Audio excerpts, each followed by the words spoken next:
I'll start off this video by just stating today has been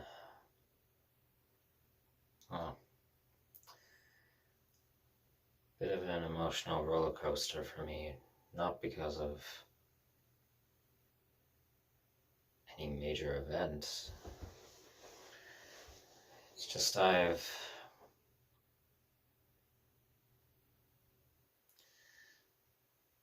been in an on and off state between conscious psychological motivation and conscious psychological apathy, specifically in relation to apathy, sadness.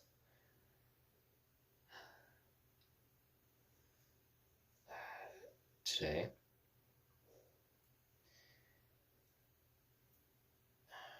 and for a while I couldn't really figure out why exactly.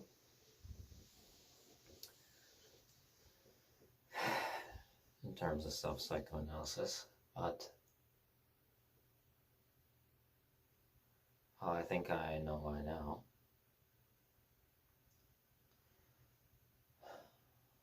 So,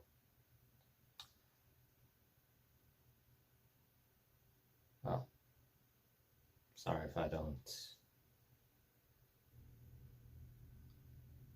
seem as lively as I guess, well, however lively I seem on a typical basis by this point.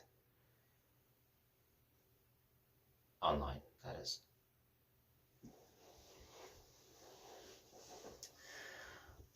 I'll also state that if you've looked at the channel's description recently, you'll notice that I re-edited it a bit for more updated clarifications, and something in there will say in relation to things in terms of emotional illness that I deal with. One thing that isn't an illness innately, that isn't a disorder as far as I'm concerned psychologically, but is a mental condition categorized as such because, in agreement with it, it won't inherently disrupt to pro-socialization, but, well, is a hindering condition nonetheless. It's that, well, I've come to terms with realizing in recent times that I definitely experience imposter syndrome. And more specifically in relation to that, I go through something, well,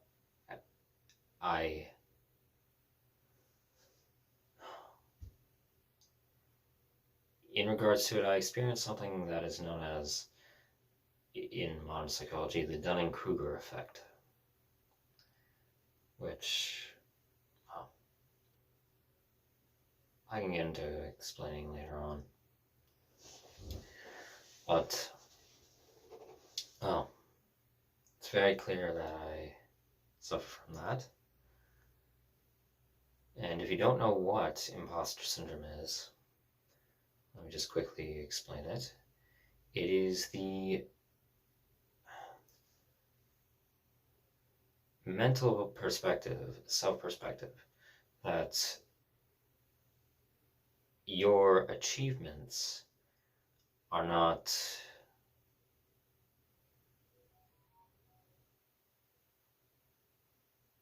from your perception, they're not as valid or they're not as impactful as provably they are, or that you feel as if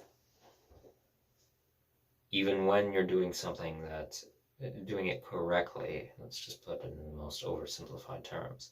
When you're doing something correctly, provably, that you constantly feel like you're not. You feel like you're underachieving, basically. That you're, I guess, to put it, again, oversimplified, as if you're not good enough. Or that what you do is not good enough. So that's just a general oversight of what IS is. But, well, it's not the main topic of this video.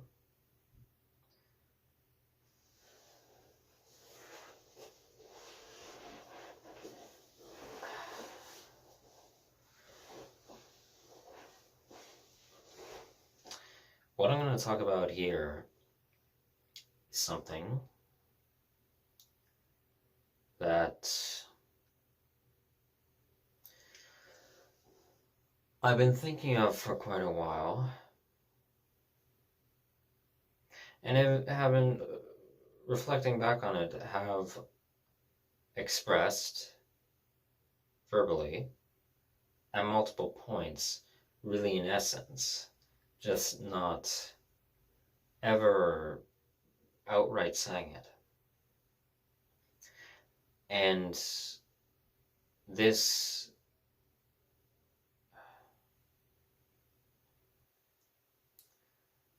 belief of mine, it's been further amplified by the recent epiphanies,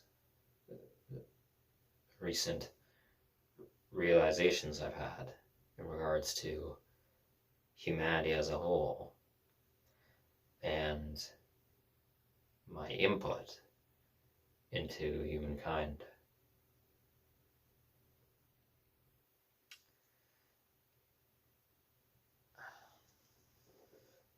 And I will talk about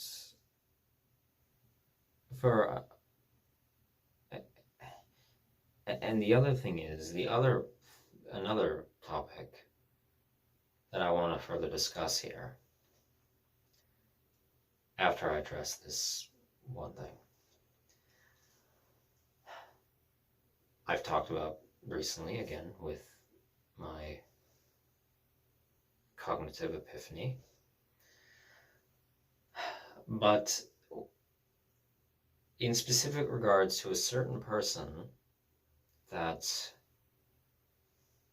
I'll discuss here, that got me thinking about this much further than I already had been. I'm gonna tag them in the video somewhere. I don't know, in the title or in the description somewhere. And if they see it, well, they can make of it what they will. And if they want to have a discourse, just like I'd encourage anyone, if they want to, with me, they're free to do so. And critically analyze this for themselves, form their own opinion. But it's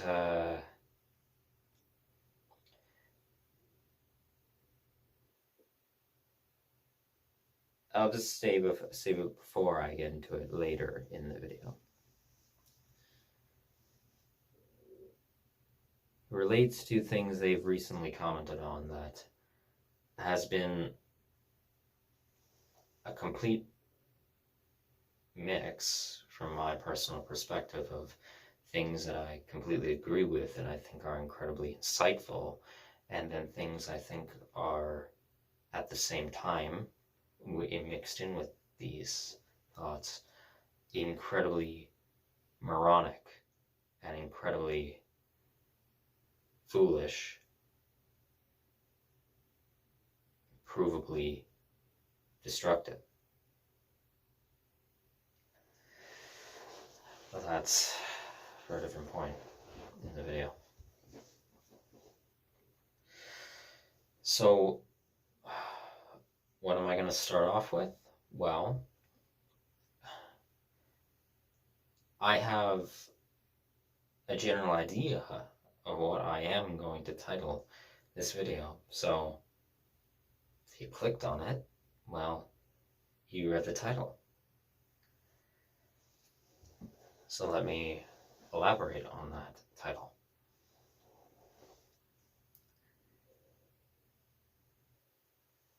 Something that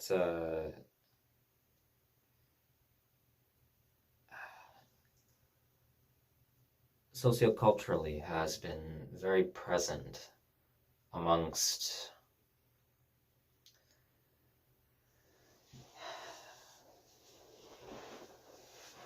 the religious, well, non-religious in this regard, spiritual demographic of mainly atheists and agnostics, some degree or another, for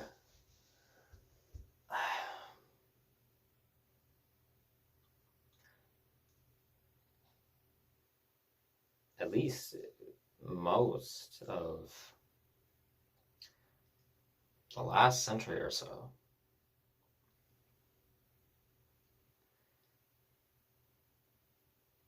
Has been that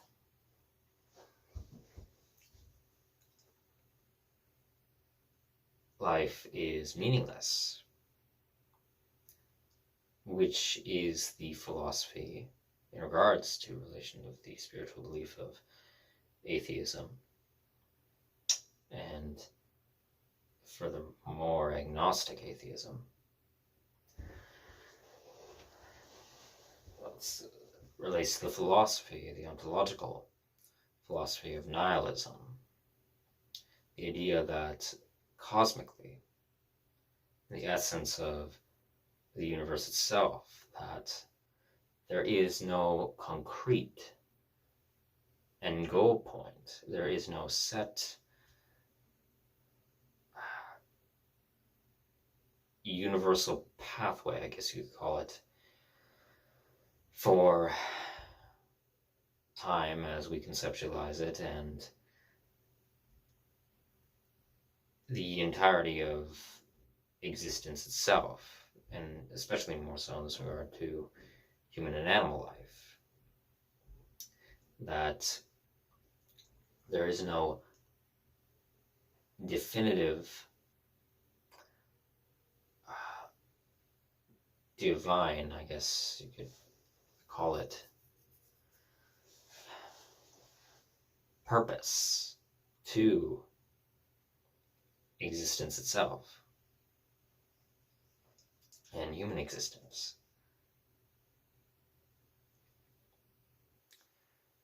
This philosophy came out more predominantly of, though he didn't give it a name himself, didn't give nihilism its name, but all outlinings of the philosophical work concept come predominantly from his writings, came from much of the proposals by Friedrich Nietzsche, an existentialist philosopher who has been a heavy inspiration in many regards for my own theoretical works, things of the sort, and my, in that regard, ideologies and moral codes.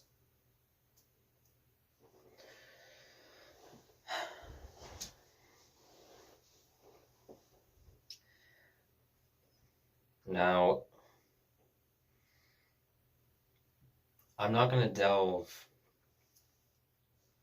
into Nietzsche specifically, and I'm not going to delve any further into the concept of nihilistic thought other than, well, what I just briefly described about it. This is more so a video for those who already know about the concept, those who are curious, who know about it and either don't believe it, but are curious to know about it. As this, well, this video is for everyone, but like all my videos, but who I'm speaking to, I guess, who I'm talking to. But more specifically, it's for those who are nihilists, like myself, who are not optimistic nihilists like me, but are very much so pessimistic nihilists who hold an idea, hold a negative stance on the fact that life in essence is pointless in the grand cosmic understanding of things, that nothing truly matters in regards to a concrete end destination of existence, and more specifically, humankind, our existence.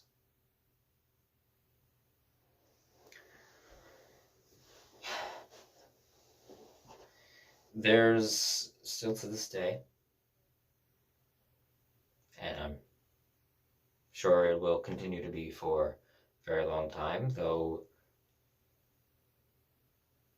like all demographics, there have been shifts in opinions and ideals from, well, people's shared experiences.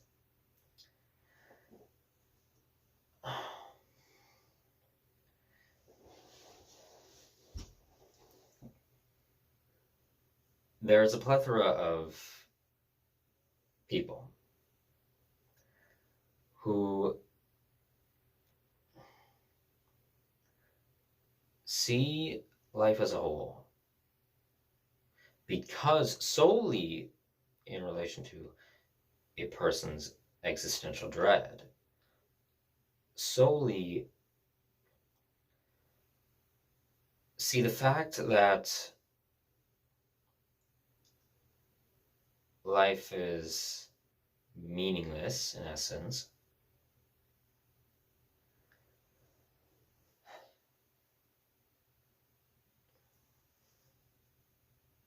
because of that fact, meaning that everything that humanity does is inevitably futile, or that it is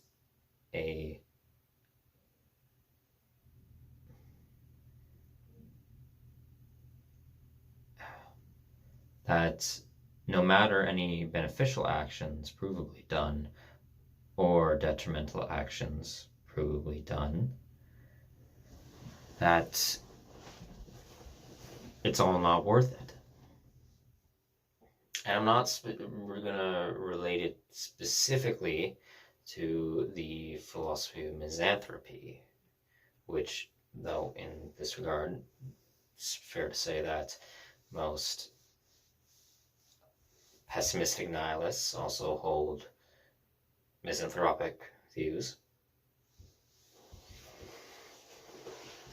But not so much more so specifically to that, which I will state now, if you haven't seen any of my other content, I do not hold, and I despise that philosophy, and, well, despise the ideals of pessimism in that regard, in relation to nihilism.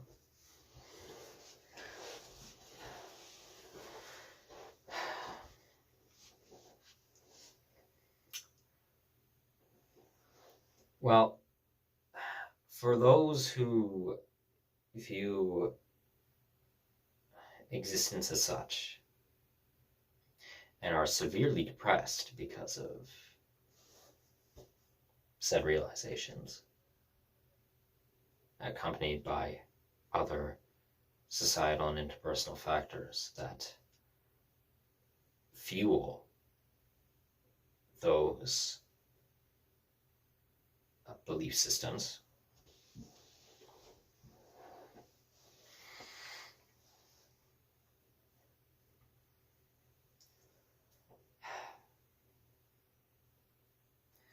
Well, I'm going to try and explain why that's a load of nonsense, and why, just like everything else in the known universe, well, that doesn't matter. Or quite literally, to put it simply, probably should have done this right off the bat, why the fact that nothing really matters also doesn't matter.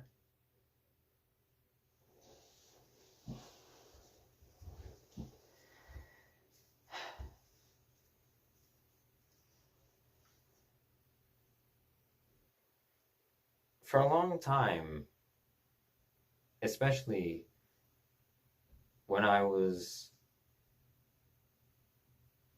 starting my traveling journey out of Toronto,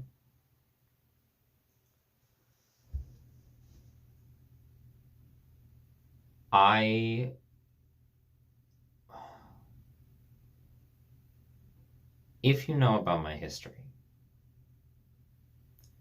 my beliefs, what they've been and how they've evolved from what's been showcased here, or if you know me in my immediate life,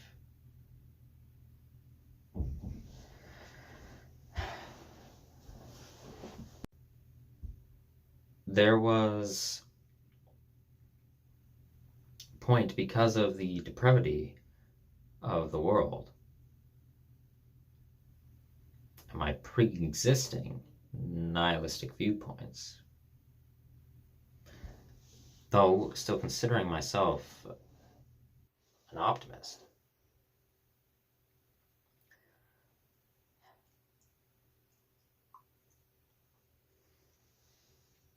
where, in regards to my existential crisis,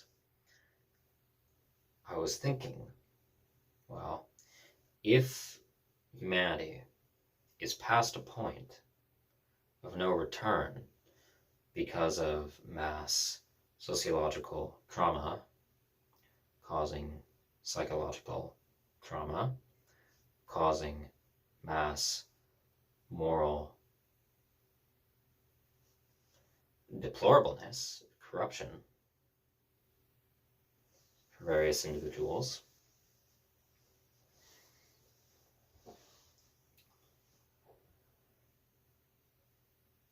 I thought, if we're past a point of no return, and in that regard nothing truly matters in the universe, and really matters in attempted efforts in that regard, cosmically, well, then what was really the point of carrying on with life?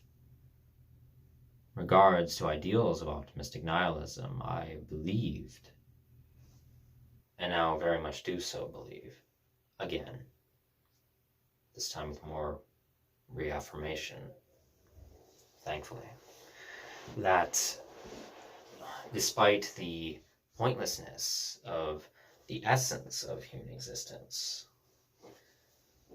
that in that regard, needless suffering is equally as pointless and destructive, ultimately a problematic means of human existence, as, in that regard, morally corrupt.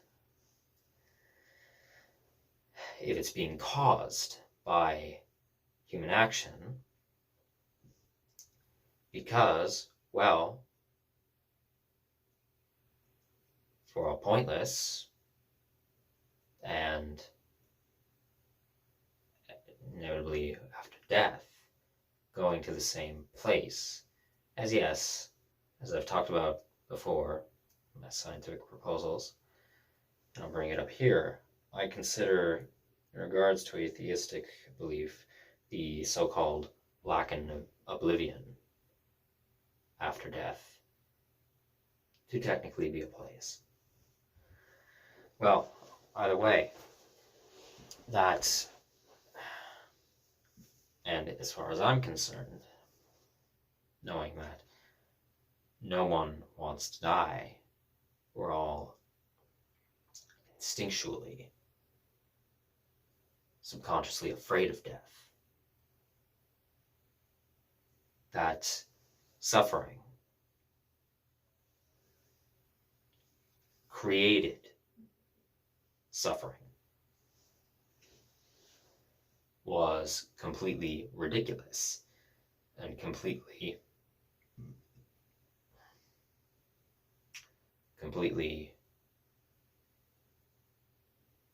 disgraceful.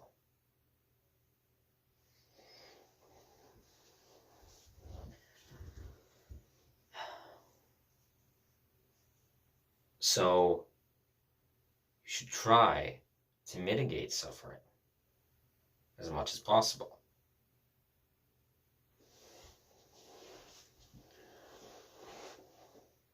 So, but at this point in my life, nearly 2 years back now,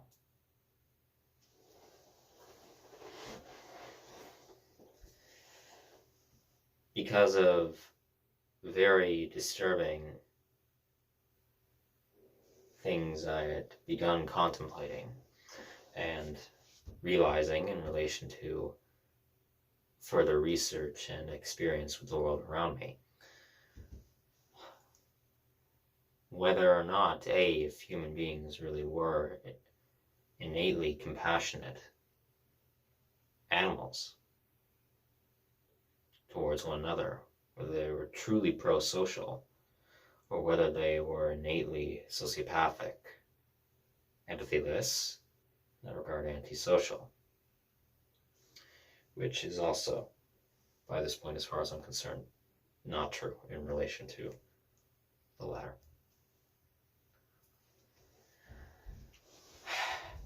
So that amplified things.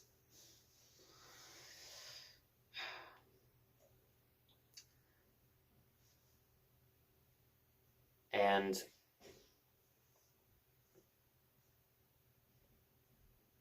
ever since I begun making my theoretical work, ever since leaving Ottawa last winter on foot, now being here in Lévis, the notion of hopefulness and optimism, it's only grown for me. But I've already on this channel talked about that before.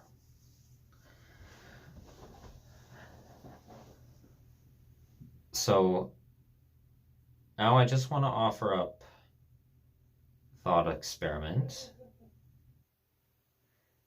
of, well, one that I think could be very helpful to any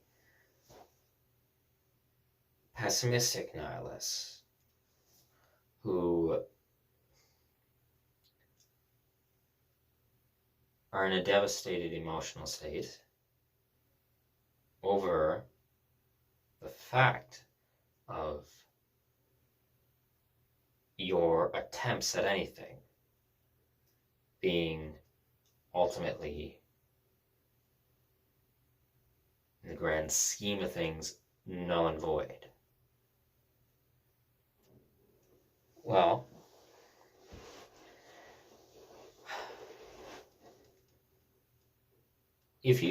for those who are pessimists in this regard, well, if you heard what I just said, and you even slightly agree with the notion of unnecessary suffering in relation to human existence, and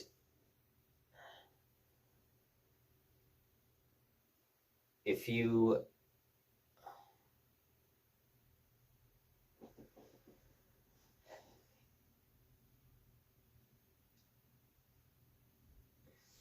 I'm going to put this.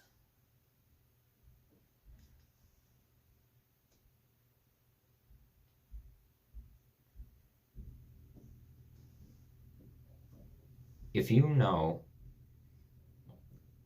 that deep down, and you don't make any claims to, well, you don't make any claims that you're not afraid of death, manufacturedly, hypocritically. And you know that you want to stay alive as well. One, if it's evident by the fact that you haven't attempted to commit suicide, or if you have had a suicide attempt, well, if you're listening to this, clearly you failed. Thankfully so.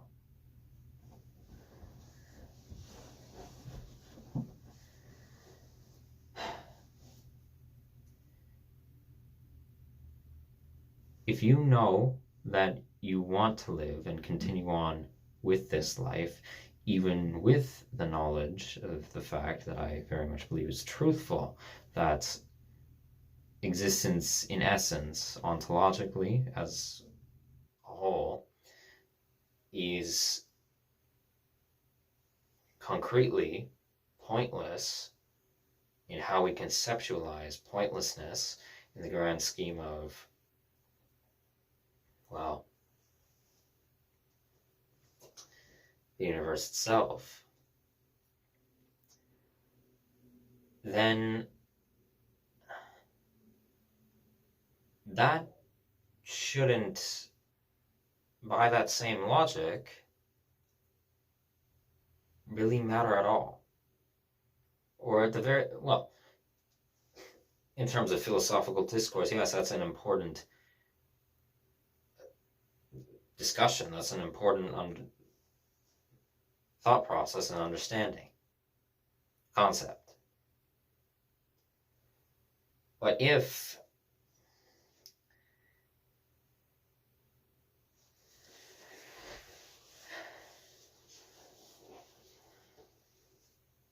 life is pointless, well, then the upset at the fact that it's pointless is also therefore pointless.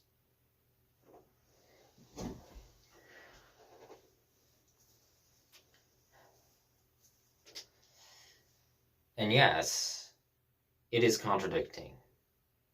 I'm aware. It is paradoxical. As all things are contradicting in essence.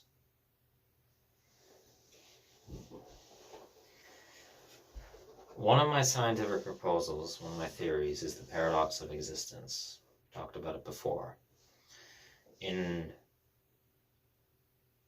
For ontological philosophy of in posing the idea, which others have thought of before, that when you get down to it, almost every conceivable thing, idea, human conceptual knowledge, has a fundamental contradiction in it. No matter what it is.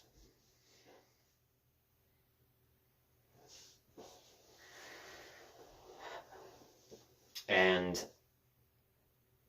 I'm not going to go further in depth on that here, but going with that theory of mine,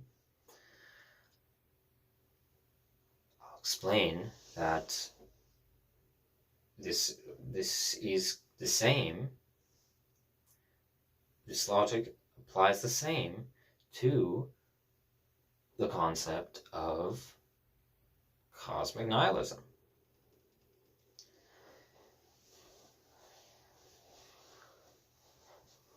So,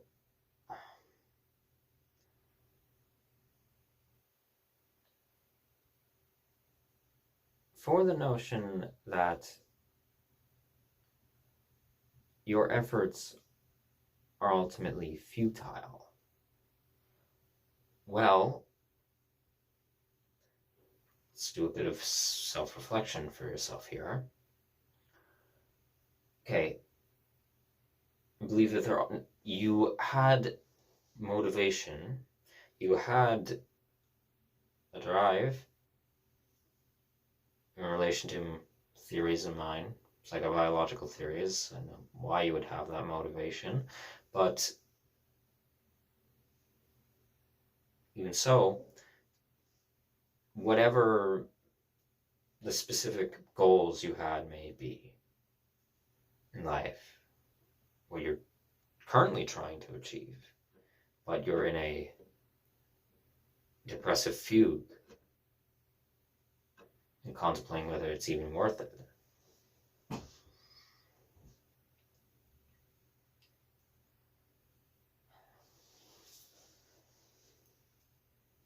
Well, I'd like to start by asking you to think about why you think you might have had that motivation in the first place. And I'm not talking to my theory of the 5 inherent human desires.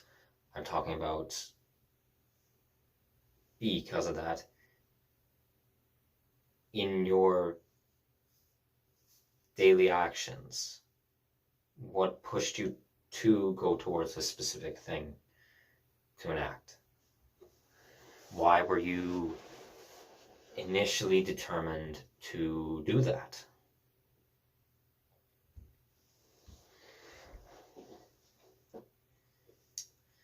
And okay, you can state your reason for whatever it is here. Let me see if I can think of an example. Let's say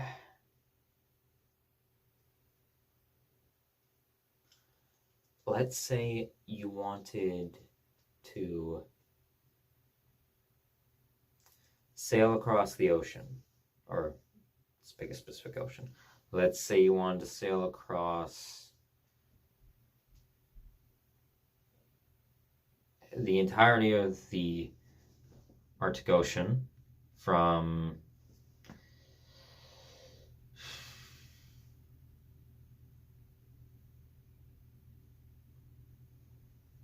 Utqiagvik, formerly Barrow, Alaska, USA, all the way through, I believe it would be the Northwest Passage, around southern Greenland to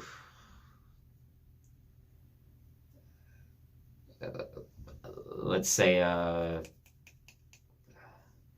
northern Russia, somewhere in northern Russia, the Arctic Circle.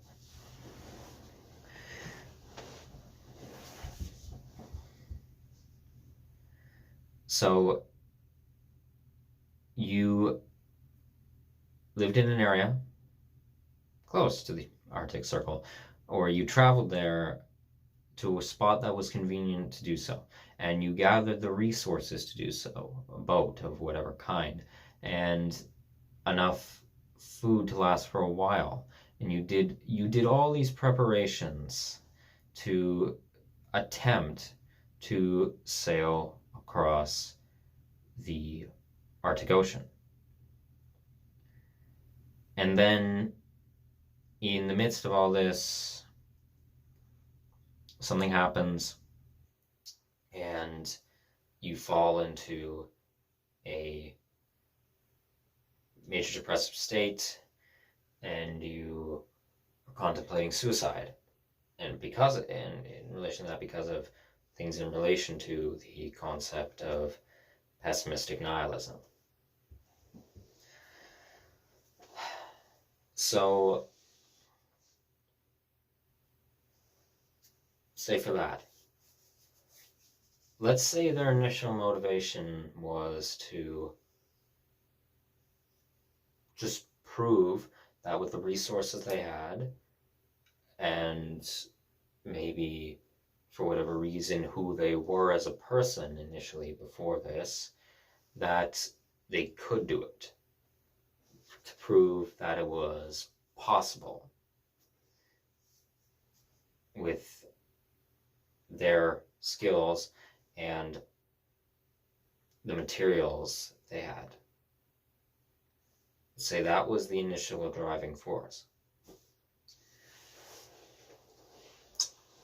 But now they're in the mindset of, well, all the things are going wrong with it, and I probably could still do it, but it's going to be more complications, and it's not worth it anyway, because in the end it's pointless. It doesn't matter what I do. Most people probably won't even recognize my efforts for it. Most people won't even really truly understand why I'm doing it. It's all, and I'll just fade out of people's memories or out of historical limelight, if in a more histrionic sense. And it's just entirely meaningless to even attempt doing such an action. Well, if this person who is attempting this agrees with the notion that they do ultimately want to live, but don't see in that regard any point to living, and that suffering in and of itself is ultimately pointless, then if they know that they, like every other human being, want to be alive and want to enact things in their daily lives that gratifies their subconscious, as far as I'm concerned, but know that they want to be. If you were able to speak with this person and convince them somewhat out of the more psychologically disrupted state, more of a rational point of view.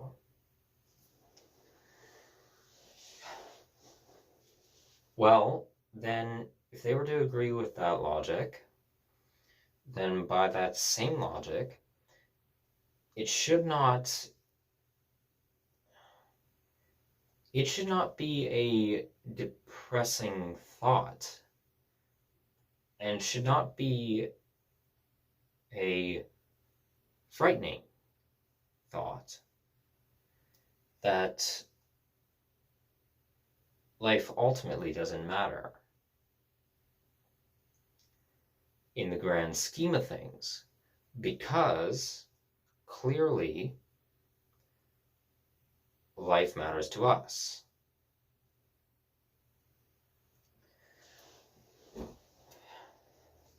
And then if they were trying to combat that logic to say, but even that doesn't matter, that it has purpose to us, or that we give it purpose. It's exactly that. We're just giving it a purpose to keep going. So ultimately that doesn't matter as well. Well, in that regard, by that same logic, so what? So what if we give it a purpose? By that same logic, the fact that it doesn't matter, well, that doesn't matter.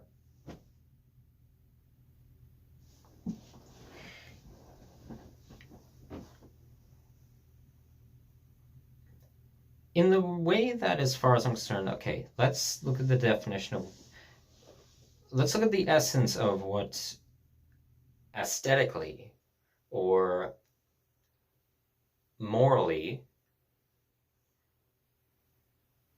that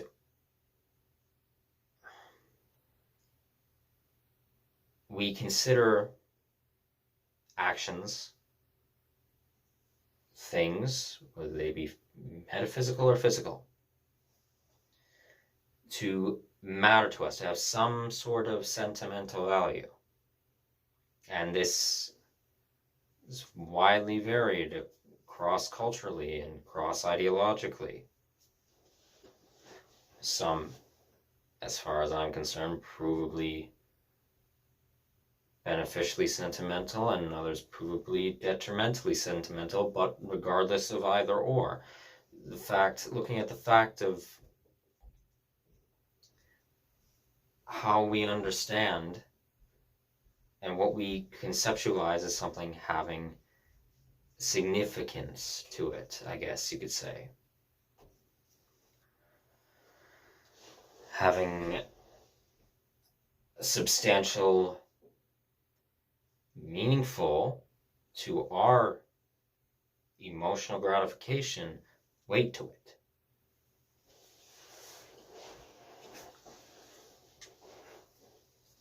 Well,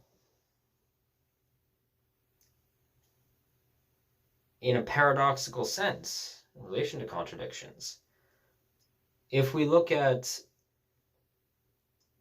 let's say, in essence, for the nihilist community, it is agreed that, whether optimistic or pessimistic, that human beings simply give life a meaning. We give life a purpose in order to keep ourselves functioning and motivated towards a common or individual goal.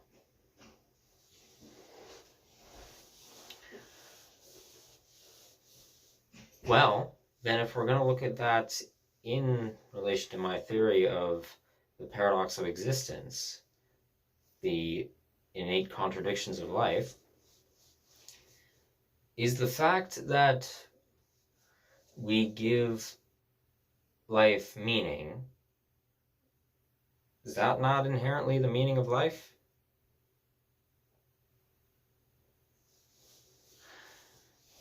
I remember back when I was staying in the village of Crow's Landing 2 summers ago, that at my extended family members' shared cottage, one of my relatives, as I was discussing similar things with them, told me that in their opinion, the meaning of life is to try and find meaning in it.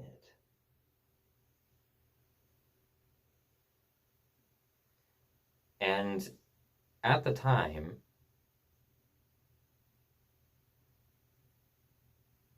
that wasn't a really satisfying answer to me.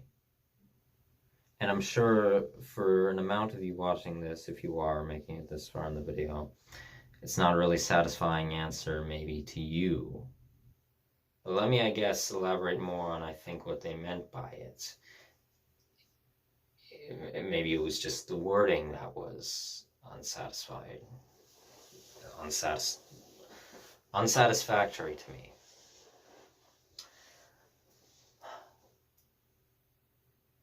Instead of just simply saying it's to try and find meaning in the essence of existence,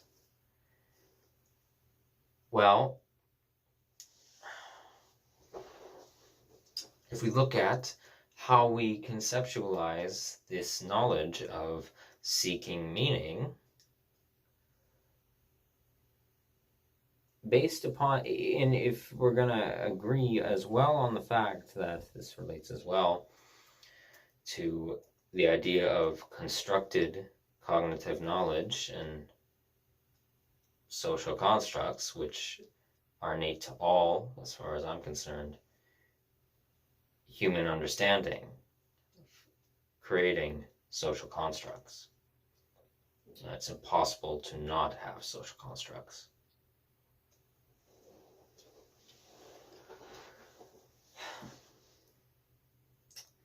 If you were to agree that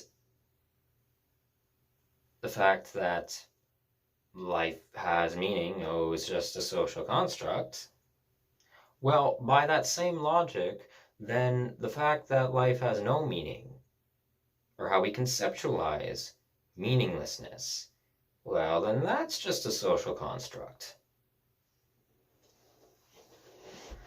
That's just a constructed ideal that we've come up with to understand the fact that there is no dominant, or there's no, in relation to atheism, omnipotent force, omnipotent spiritual force that intervenes with our lives in regard specifically, I guess you could say, to some cosmic deity, because even that, I think, is innately paradoxical, and I can prove how. I'll get to that in a second. So, if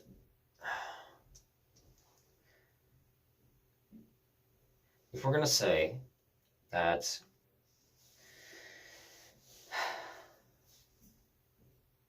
the innate meaninglessness of life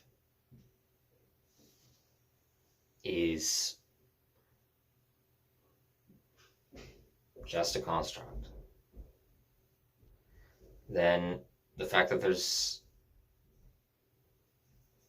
we just give life a purpose is also a construct, and therefore, as far as I'm concerned, it's essentially one and the same. So, in that regard,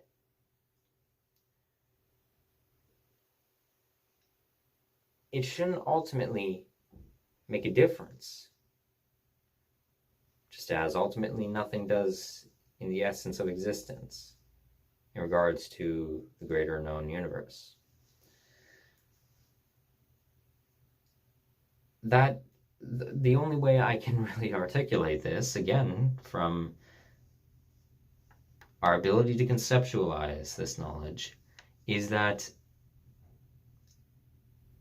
the fact that this person's attempt to sail across the Arctic Ocean with what they have, and the fact that there are problems arising from it, the fact that ultimately, no matter what comes out of it in terms of our human impact amongst our own species and other animal species, and our physical environments, the fact that doesn't matter, it shouldn't matter.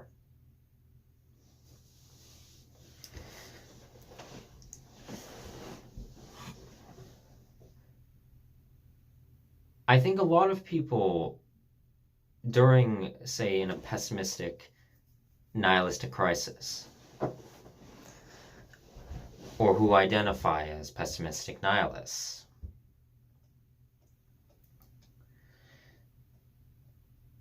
This relates to my theory of subconscious optimism in philopsychology.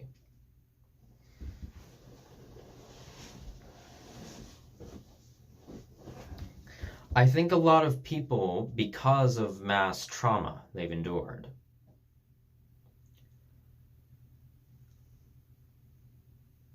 mentally they lose sight. Well, yes, they clearly lose sight of when they were a child of what drove them towards life. But even more so, I think another interesting thing that I haven't really discussed before, which I'll elaborate more on, I guess, maybe in the next video, is that I also now think that they lose sight of, well, actually, yeah, this shouldn't even come as a surprise to me. Trauma makes people stupid. It distorts intellectual thought. People don't bother, because of that trauma, to intellectually try and examine why they were even driven towards life in the first place as a child. They lose sight of what they thought was meaningful before traumatizers came into play, or knowledge that disturbed them initially, whether through trauma or maybe poor conclusions from critical thought, which is possible. It's absolutely possible, I think. But the first is more likely. Well, they lose sight of bothering to really look at why they believe that in the first place. Or maybe there are those who think that, well, I was just a stupid kid. I didn't know. I was raised in an environment that told me, of course we have purpose. Of course we have, as many who go through religious trauma do, who are told that they have purpose in the eyes of a divine figure, but then come to this other truthful realization, as far as I'm concerned.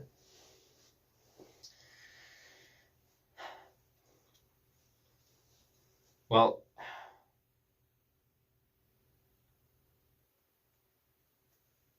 and mixed with that, I think that it just, in general, they lose sight of, as well as why that religious notion appealed to them in the first place. Because I think as far as I'm concerned, there's a reason why, for people who aren't as cognitively strong in terms of being knowledgeable and aware to manipulation tactics, there's a reason why, and also to those who are more aware, who have moments where they slip and get manipulated, as I have been at multiple points.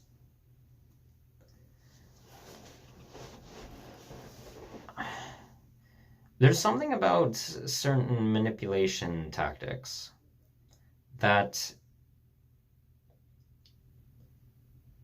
I feel appeals to people's inner subconscious. There's something more so in relation to, say, dark empathy or coercion, persuasive coercion, not intimidating coercion, I would say, but persuasive coercion. Or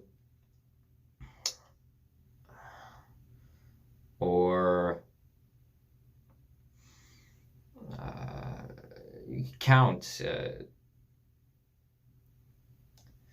victim, well, you count blame shifting as well, for someone who is putting a blame for something that someone did onto someone else, just to gratify them, or deception, things of the sort. Yes, there are other manipulation tactics that don't appeal to our inner desires. They disrupt them. But I think there are, especially in relation to dark empathy, it's appealing because I guess you could say emotionally it probably gives the sensation as if what this person or group is doing for another specific, what this person or group is doing for me, it's unbelievable. It's almost too good to be true, and it feels fantastic. And in that regard, it's incredibly crushing when it turns out to actually be too good to be true.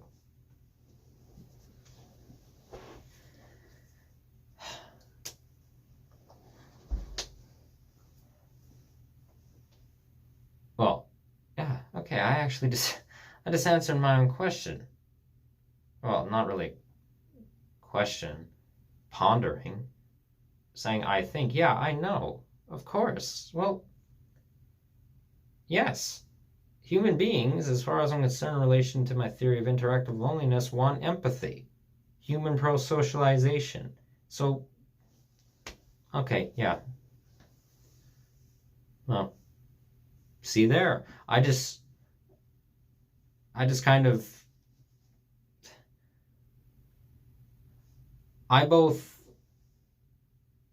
figured that out with my own logic and went around my own logic with my own logic.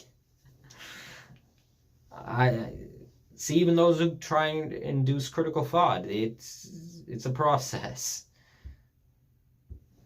So yeah, of course it is incredibly destructive and of course it's incredibly appealing in that regard to those manipulation tactics, because we want that, not to be manipulated, but we want compassion. We want to be understood. So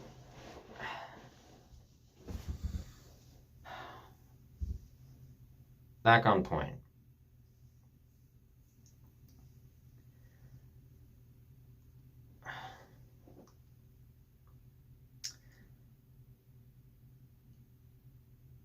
So for trying to enact said thing,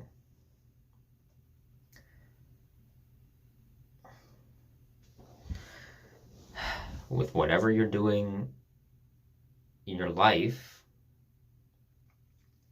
the fact that you're still alive by your own choice, that you haven't offed yourself,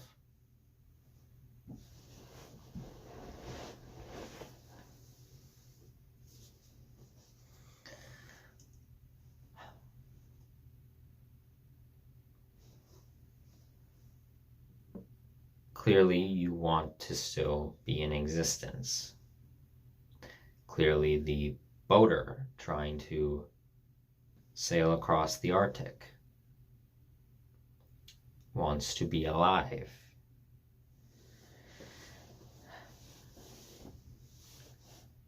And ultimately, if all we do in that regard for living is give ourselves a sense of purpose, try and fulfill, as far as I'm concerned, an innate desire for purpose,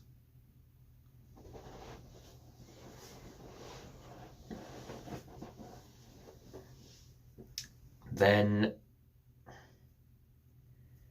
that is the meaning of life. Meaning of life isn't just that we isn't just to try to give purpose for it or find meaning in it.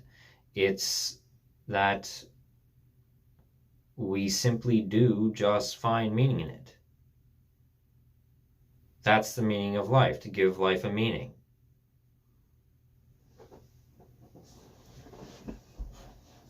And based on how we conceptualize what is meaning, well, then there you go. That's a meaning. That's a definition of what existence is, or how we interact with the essence of our existence.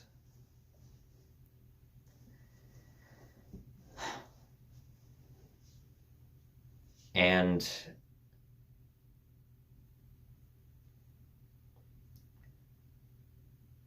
to, I guess, further elaborate on that point, when I was talking about how even the fact that there is no divine, omnipotent being is paradoxical. Well, here's something that you could think about. So, if you're even, I guess this could be even seen as a disagreeable point for optimistic nihilists. So, we'd agree that there's no divine creator. There's no omnipotent spiritual force that guides the universe and existence as a whole, or our actions. There is no mass, unknowable and invisible controller to the natural world.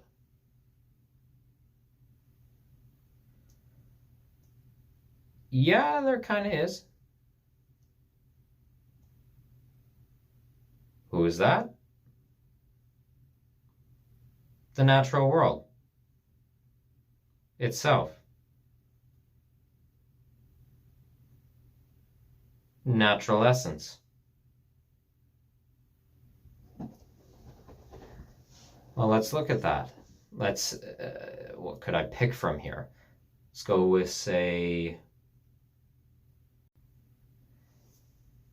with, something in terms of physics, a physical sense, not metaphysical right now, as I think I've somewhat delved into that more.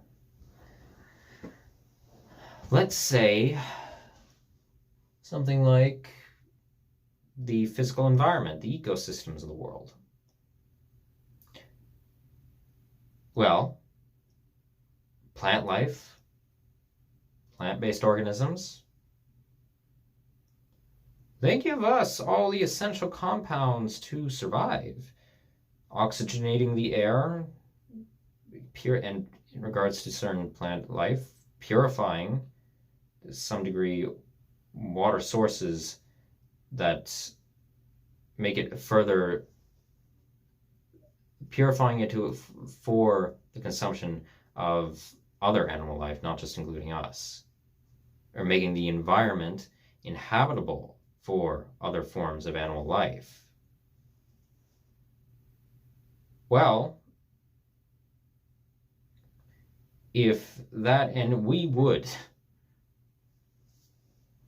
trees are gone tomorrow, we're dead. Unless you can mass produce artificial oxygen in sci-fi bubble tubes. Trees are gone, we're done for.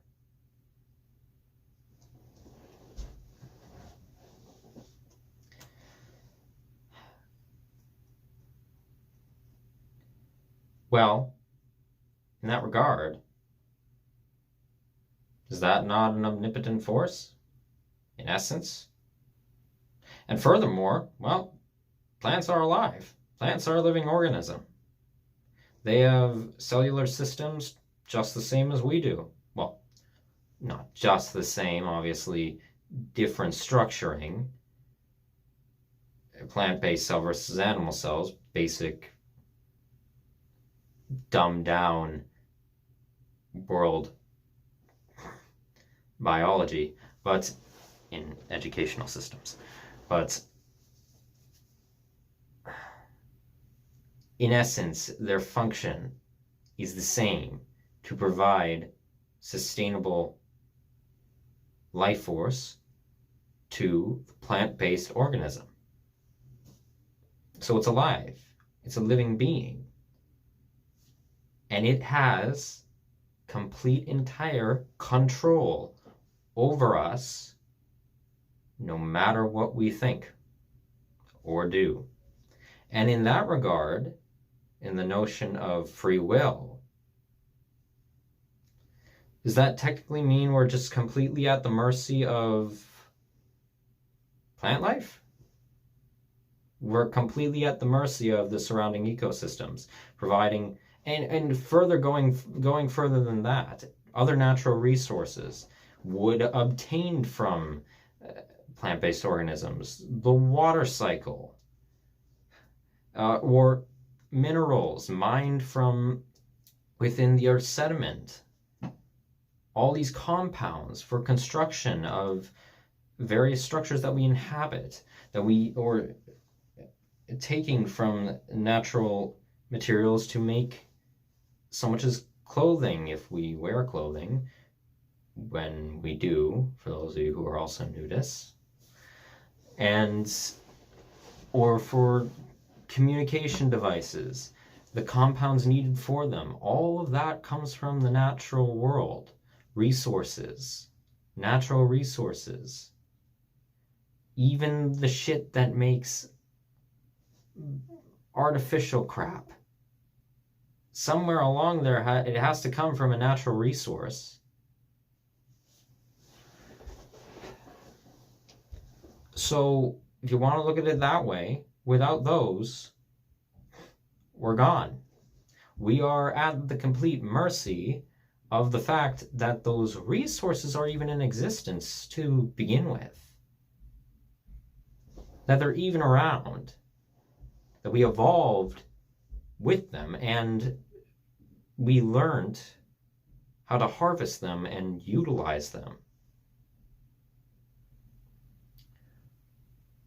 So, if you look at it that way, there is some sort, in a contradicting sense, for how we conceptualize things. There is a there's a contradiction there. Just said that. There is, I guess, an omnipotent being. It's nature. And I think many are getting more aware of that with the fact of destructive global warming and mass climate change that is wreaking havoc on natural ecosystems and the meteorological systems.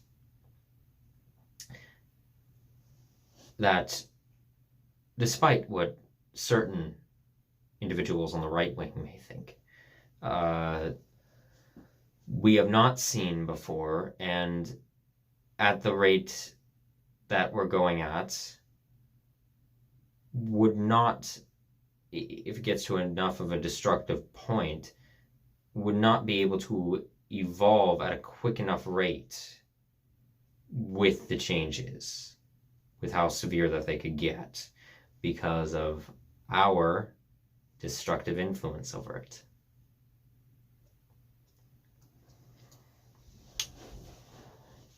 To an unnecessary extent.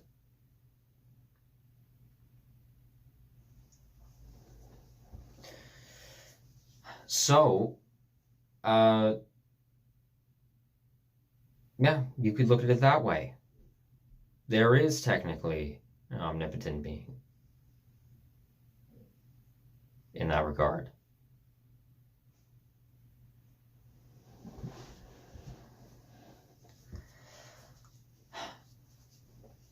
So,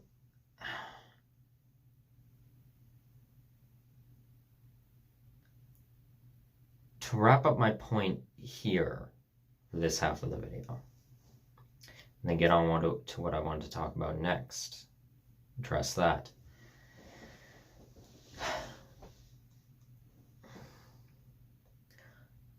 For those of you feeling as if you can't go on because of the notion simply that life as a whole is pointless, that nothing really matters, by that same logic, that shouldn't matter. That should still be a reason to continue on. As far as I'm concerned, with my newfound realizations, even to a minimal extent, it can get better.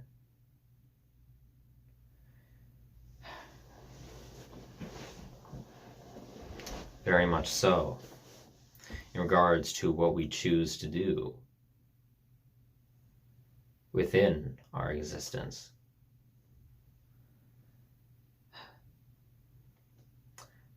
And in the way we conceive things, life does, if you really look at it, have a meaning. It's to give meaning to it. By all accounts, as far as I'm concerned, that's a definition. That's a purpose. That's a meaning. So, I would hope that the individual I made in my hypothetical scenario would continue to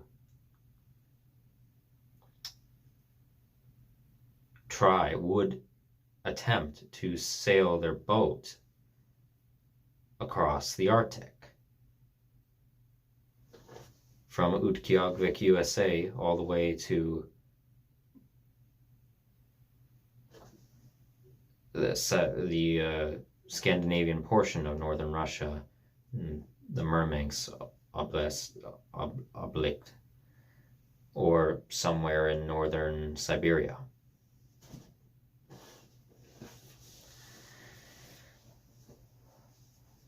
I'd hope they continue to do so. Because life matters to us. Doesn't matter what the universe thinks. Fuck the universe. Fuck what they think. It doesn't think. We think. Universe doesn't think. It's cold, it's uncaring. Yeah, well, we're caring, and we think. So we're better than the universe. Fuck them. You don't need them. If you're of more of an ego, well, if you're of more of an dismissive or, I guess, in that regard, being a bit more spiteful to certain people you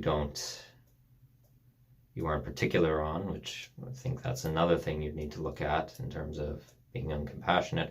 But if you want to project that bit of sociopathic or egotistical personality characteristics towards something to the good use, I think you should project it towards the known universe, not other people. Just say, I hate you, universe. You're not going to tell me what to do because I can think my way out of that.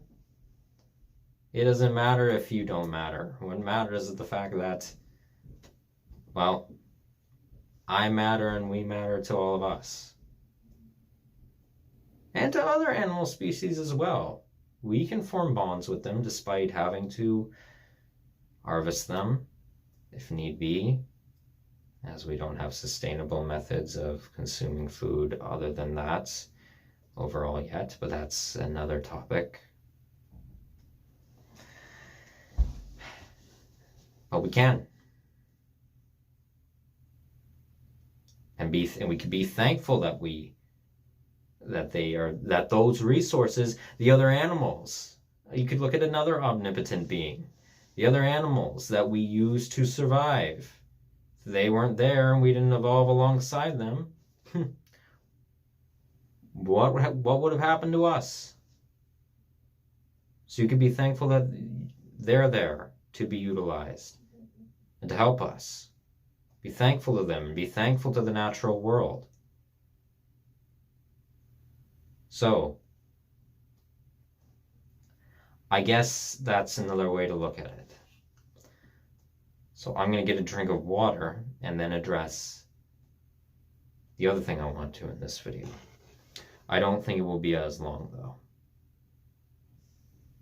I'm going to eat my words on that, aren't I?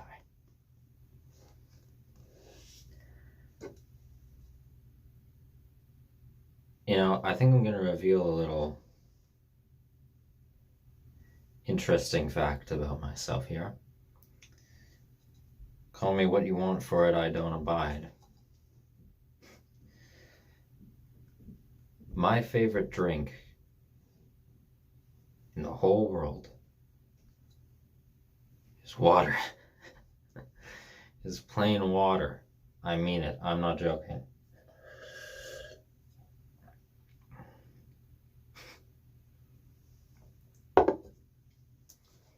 Again, it's the essence of life. Maybe that's why it's so refreshing to me. Or maybe it's the fact that, well, people, when you drag a wagon across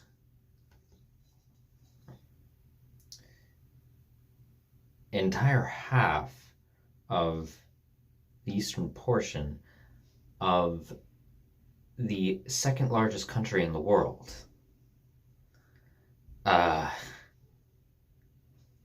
you will quickly love water.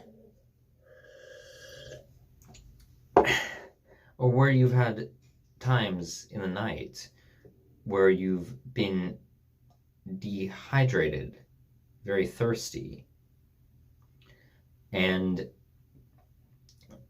being homeless. Things are closed within close proximity to you. All places where you could acquire water are closed. You will quickly love water more than any other, more than juice, natural fruit juice, or vegetable juice, or any concocted drink out there. You will love water. I'm sorry, I really like water. Ah, that's amazing.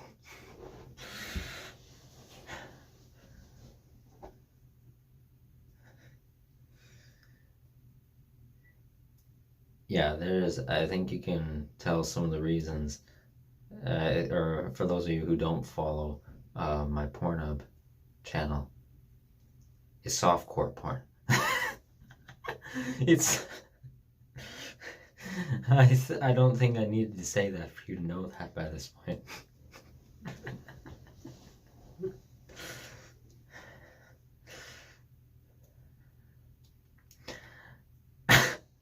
Okay. So, this next half of the video is one in specific address to someone, but also, as all of what I do is, it's just a further add-on to, well, my perspective of things. Now, as I said, I'm going to try and tag this person. Whether they respond to it or not, that's up to them. But I want to state off the bat, I don't despise this person. In fact, this person, fellow YouTuber, who's also an equestrian, has been one of my influences for my scientific proposals in a beneficial way for the most part. There are things that this is the way I view this person. I've talked about them before in videos I did in Ottawa. I mentioned them. And I've linked at least one of their videos in the descriptions of my video titled, "Are You Not Just Doing the Same Thing? I'm Not Killing Myself Until I Find Out."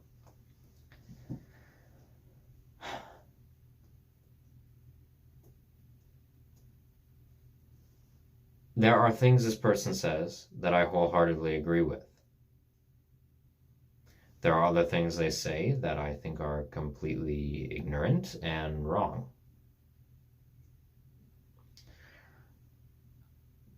I would best describe them, despite how they describe themselves, politically speaking, as either in regards to my redesign of the spectrum, directly centrist, or a lower political gray area. They're an incredibly complex person. Very clearly tell that from their content.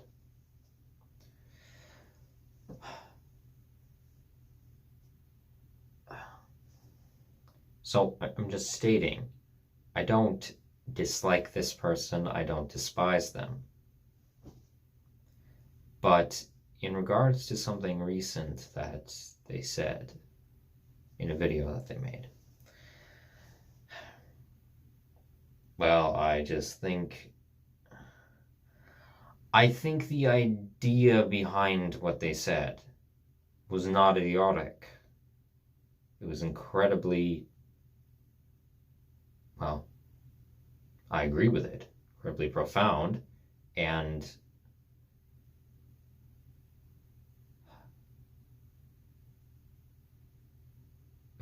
a correct moral observation, I guess I will say, in essence.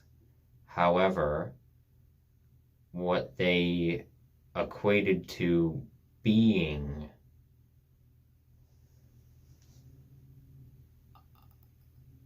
an enactment of said moral values, I think is completely deplorable. And that person is Dwayne Knoll, or as he's better known here on the internet as Dry Creek Wrangler School.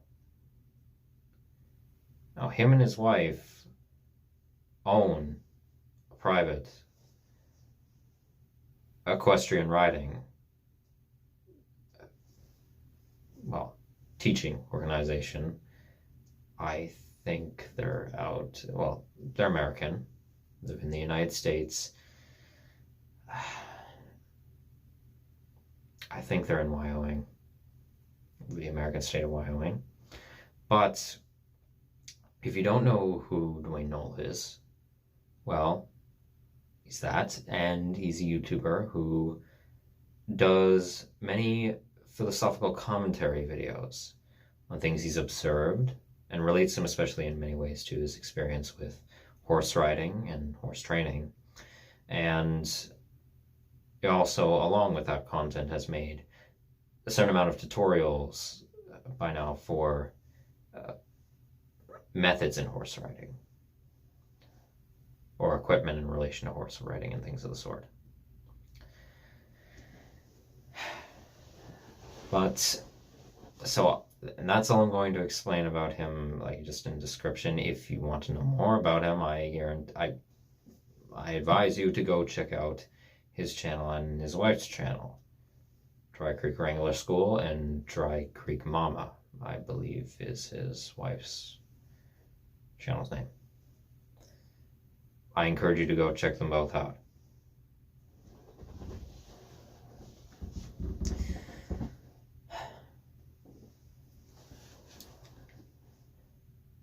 Now,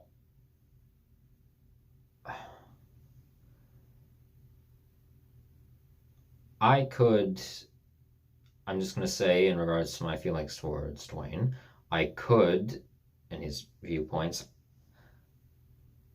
I think I could debate him on a lot of things in most of his videos. That's not an attempt at a brag. I just, in regards to my position towards what he offers intellectually.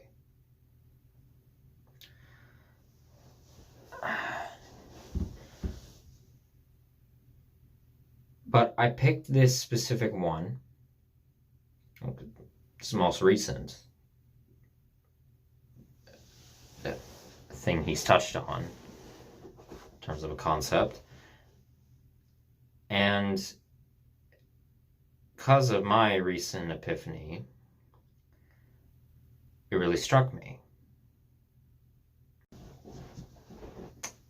And that being right, he did a video recently titled, "Maybe You Can, But Will You?" Maybe you can, but will you? Which, in it, he discusses, he goes into a story of an event, an incident he experienced whilst working in policing in the American state of Alaska, in the rural areas, on more indigenous people's reserve land. Now, I could get into comments about, certain notions he has towards the law enforcement and American military action that I think are hypocritical, unnecessarily, and are detrimental. But I'm not so much going to talk about that right now. But in this regard,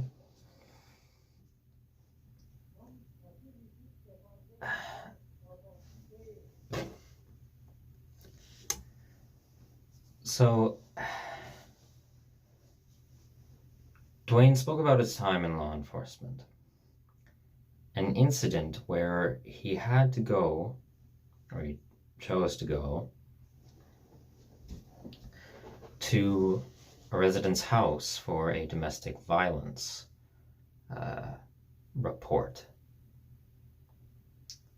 And that apparently there was gunfire heard.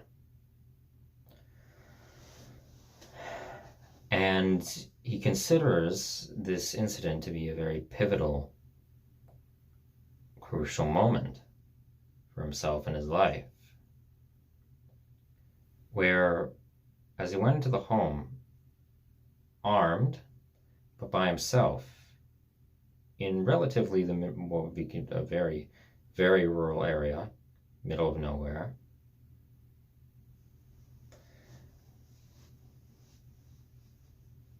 went up a flight of stairs where it was very thin, and there was no way to really escape from that. He would have been cornered if someone with a gun in the house who was up there decided to try and kill him, to assault him with a firearm.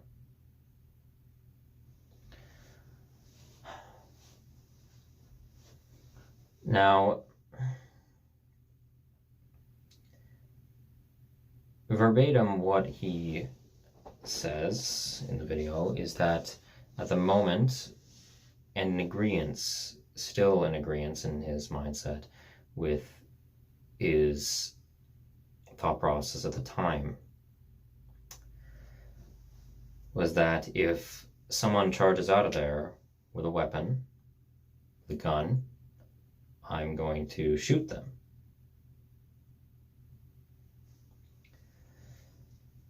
And was wondering if they need to think whilst on the flight of stairs whether they were ready to kill a person or not, or to further go up and intervene, and if not, then to tell themselves to get out of the house and don't intervene.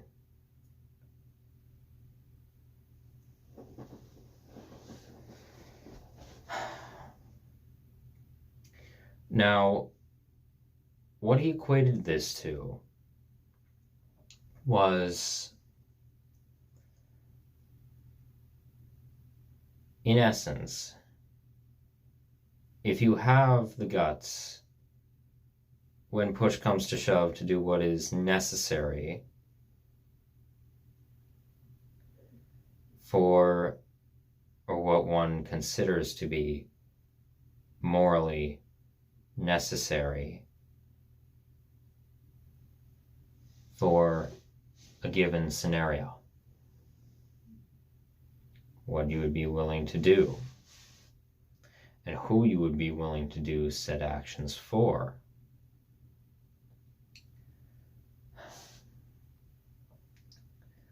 Now, in essence, I agree with him. For what he stated were necessary, or were provably morally competent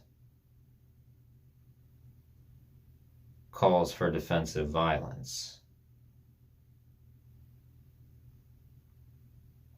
are completely untrue. Now, for any of you who are fans of his, seeing this, or if he's seeing this, let me explain my point on that. Well, one, for those of you who know me, you know I'm a pacifist. I am staunchly anti-physical violence and anti-verbal violence, as I think though anger should be expressed justifiably, for justifiable anger should be expressed, there is a point of healthy expression of anger and unhealthy expression of anger.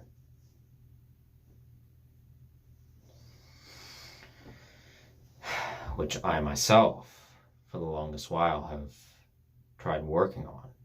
And I can say I'm at a point where I feel that I have gotten to a place where I am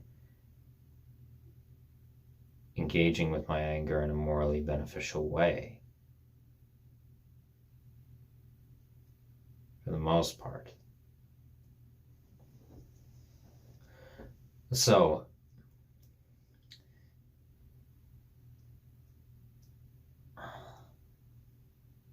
Dwayne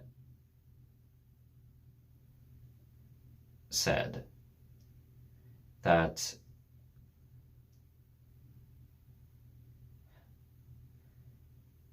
there are a few things in the video that really struck me. One was that his notion for parents who are of the belief that they would not kill a person for their child, well, then you shouldn't have kids. Another being that relating it to certain recent world events for a certain, and I would agree, terrorist organization, that military action from American allies and American intervention governmentally was needed. And on the notion of how far would you go for your family or family members or people you love dearly, and his response for, there is no price. Well, how far does that extend? They will not find your body. Well, all those, I think, provably morally incompetent.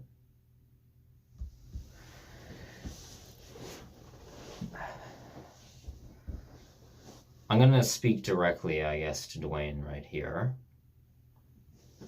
for the rest of the video's runtime. If he does see this, Dwayne,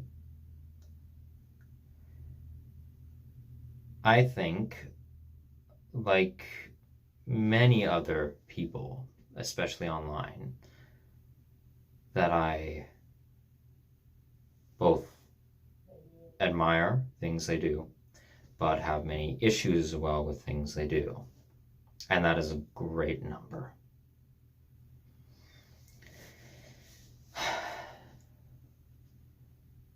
You really need to look at what is provably unnecessary contradictions in what you talk about.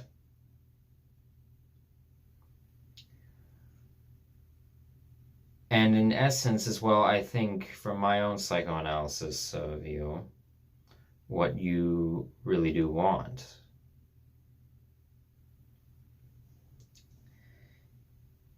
Now, before I continue with that, he made a video recently talking about Christianity, which was a video I absolutely enjoyed and think his points were incredibly correct.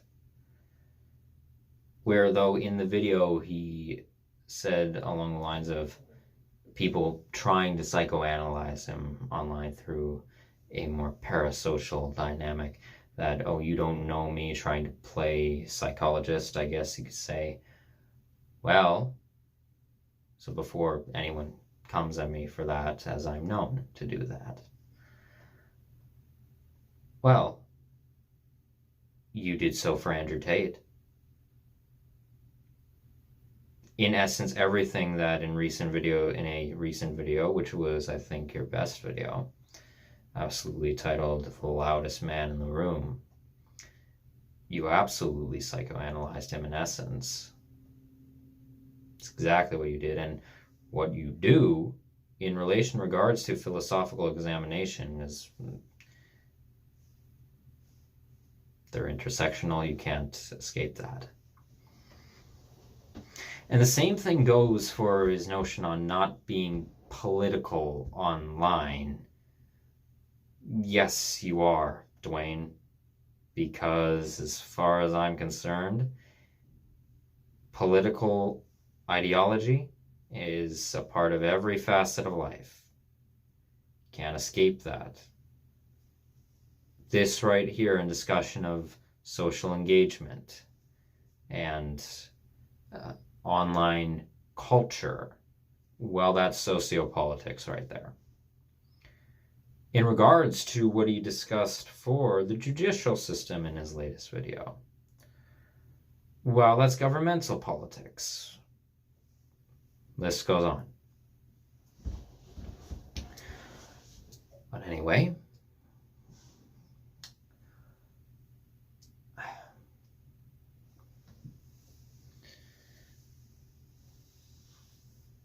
I think he could agree with me that it is deplorable and unfair to treat human beings cruelly. Provably so. But as many doesn't realize that that same notion applies to yourself for morally deplorable people to an excessive extent, who are extremely depraved. That applies across the board. And I say that, one, to everyone, but especially for those he criticizes, rightfully so on the far left, for being, in essence, condoning morally the same things as the far right.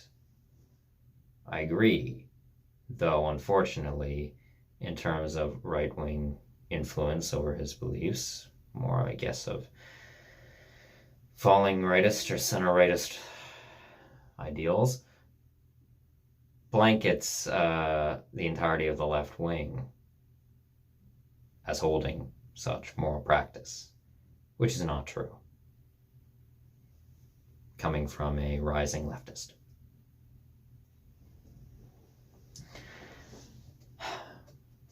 But in regards to this,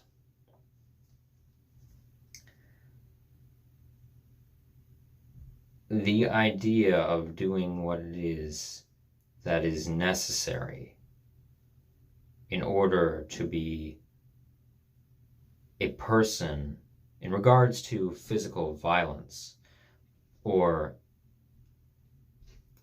extensive, spiteful, unempathetic,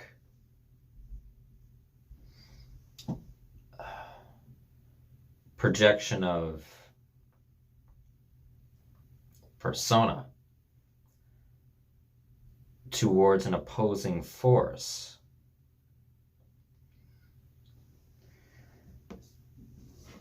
Well,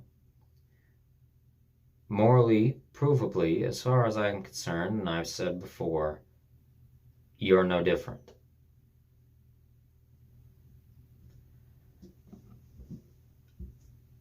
And there's a notion tying into his belief there. Well, tying into your belief there, Dwight, of absolutism. This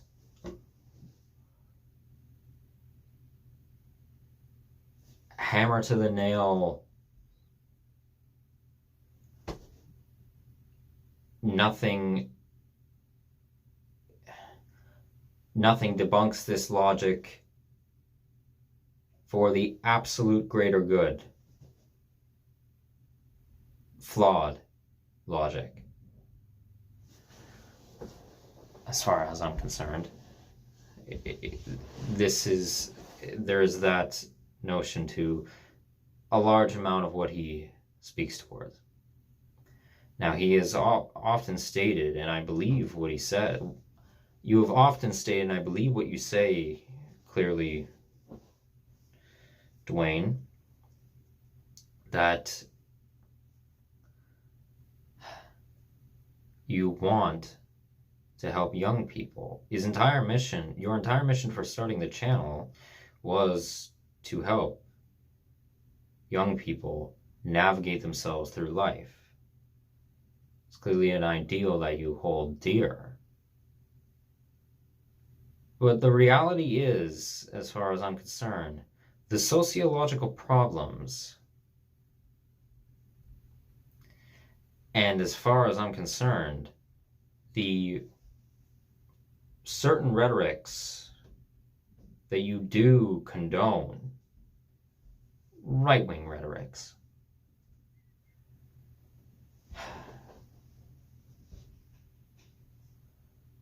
are what destroys young people's cognitive state, and it's what disrupts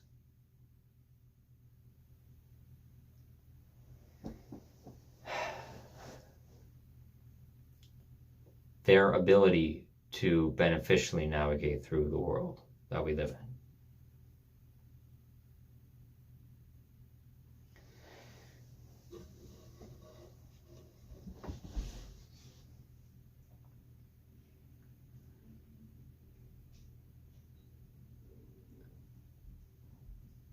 There's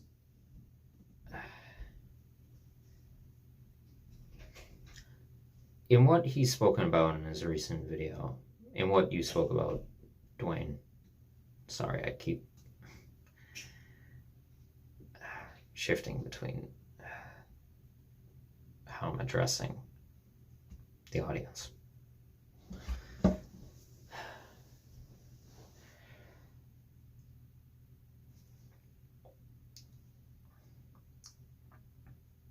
In a recent video, your notion of protect at all costs completely disregards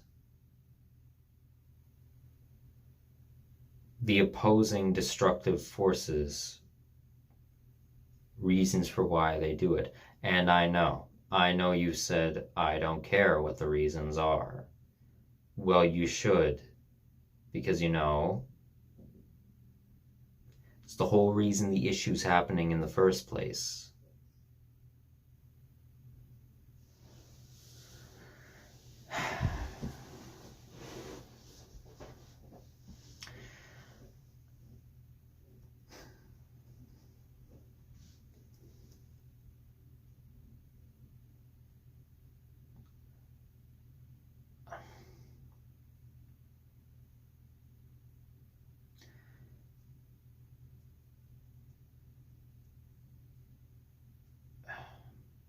That notion of I don't care, and I used to say the words I don't care for things that opposed my ideologies. And I've actively tried to stop doing that because I clearly do care. I try to say I don't abide now. In fact, actually, you said the same thing in your latest video.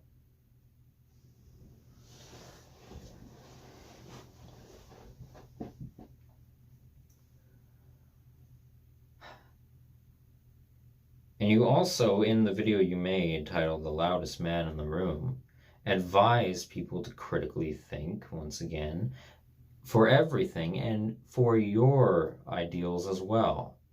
To not just take everything you say at face value, which I, again, am happy that you encourage. But there's still an unnecessary contradiction there. The fact of this absolutism.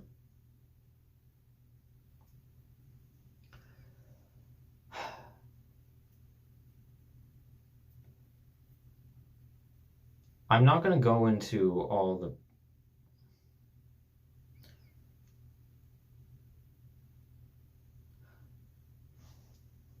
I'll hold it up for this video. I'm not going to go into any further explanation as I've done so in previous videos.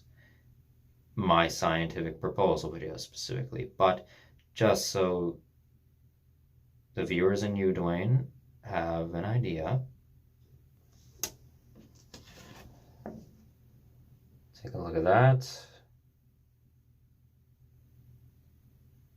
This is my diagram for my psychosociological theory of the unempathic, unsympathetic cycle of conflict.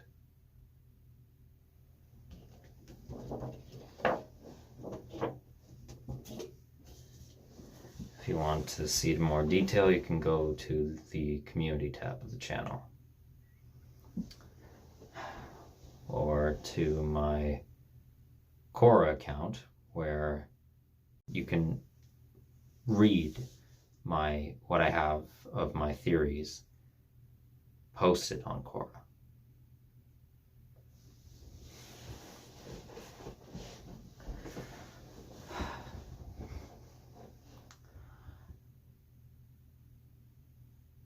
You cannot fight violence with violence.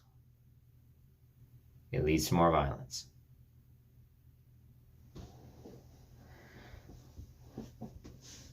You cannot proclaim this domineering, narcissistic,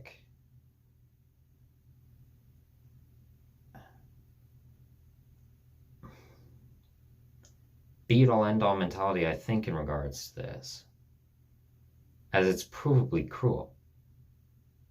And it's contrary to the notions that,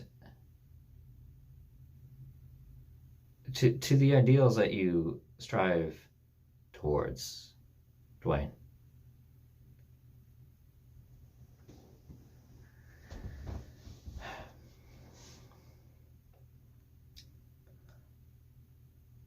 You'd be surprised in this regard to the so-called calls to action for fighting back, especially in regards to our ideals towards military involvement with things, calls to war, sympathizing with American soldiers who have been traumatized by war, yet not both dispelling the government for their morally corrupt actions and even inciting the wars and in sending troops into war in the first place. Dispelling the government for the government as a whole, as if it's separate from sending troops to war. As if that's just regards to American exceptionalism, just a Western call to duty. No, it's needless bloodshed for those of American soldiers and the soldiers they are slaughtering. Which I think from the video you recently posted, you know. And it is not, as far as I'm concerned, for a noble cause. It's not defending your country.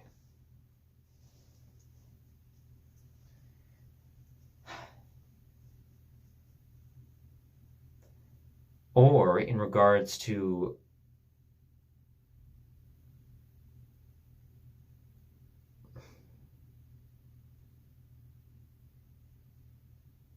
no price you wouldn't pay to appoint a murder for your family.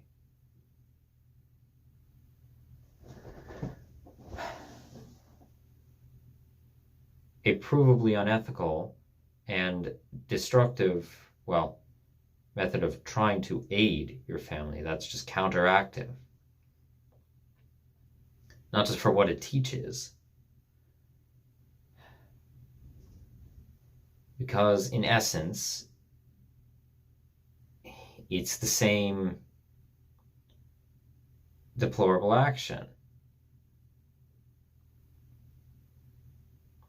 This lack of empathy, lack of care from one party to another, whoever was harming your family, and then to you doing onto the person bringing the harm.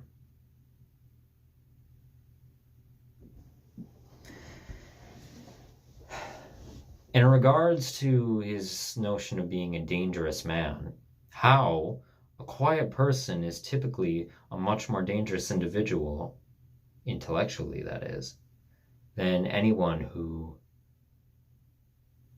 gears up their muscles and gets a million tattoos of skulls with flames on their chests and arms. Or carries a switchblade and flips it around constantly in their hand. That is very much a sign of a very weak person. Well, that is all in essence a display of, as far as I'm concerned, unethical aggression, domination. Yet in essence, that's almost the same thing you would be condoning by doing such absolute displays for those who care about.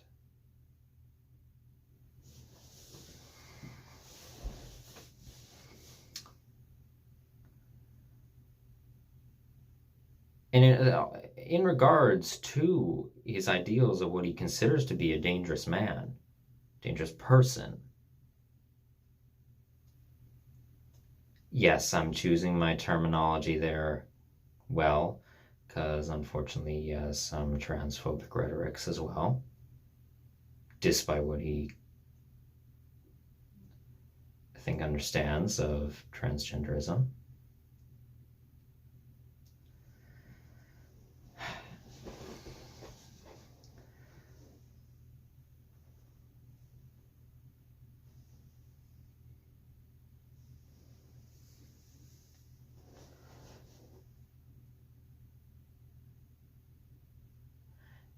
Dwayne, before I continue, let me ask you, in your opinion, if a quiet man is a dangerous man, then why is a peaceful man a soft man? Or maybe not a soft man, a weak man.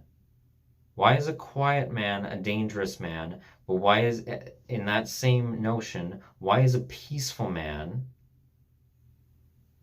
weak?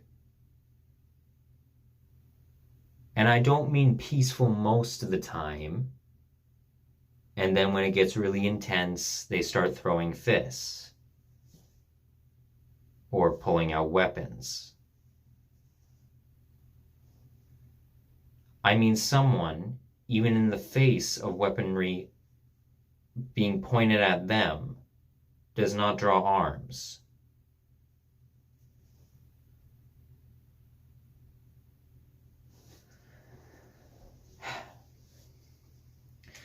A quiet person, I believe in what he's outlining, what you outline as a quiet person, Dwayne, would be someone, as you said, who isn't being the loudest, isn't talking their ass off, constantly trying to flatter their own egos, trying to make a bigger display of themselves to a crowd. In essence, being more humble, being more peaceful, and not as rowdy, I guess could be a good word to use.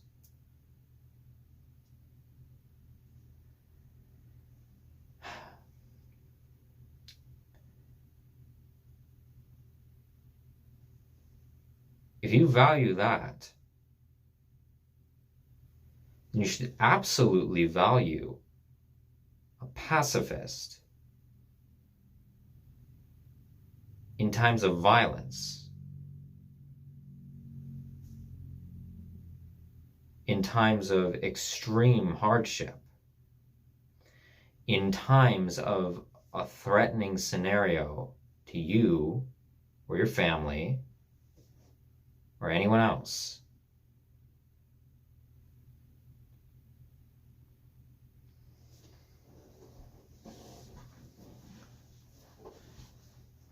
You'd be surprised, Dwayne, and anyone else who holds similar notions to him in that regard of absolutist defense.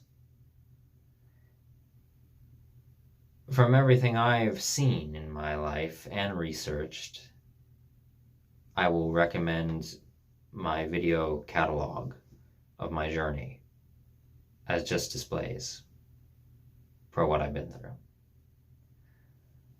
You'd be surprised at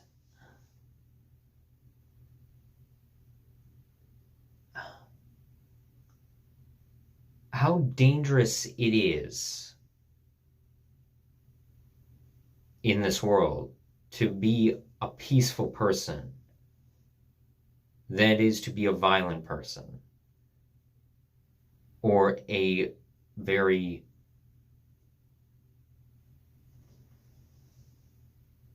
overly confident person.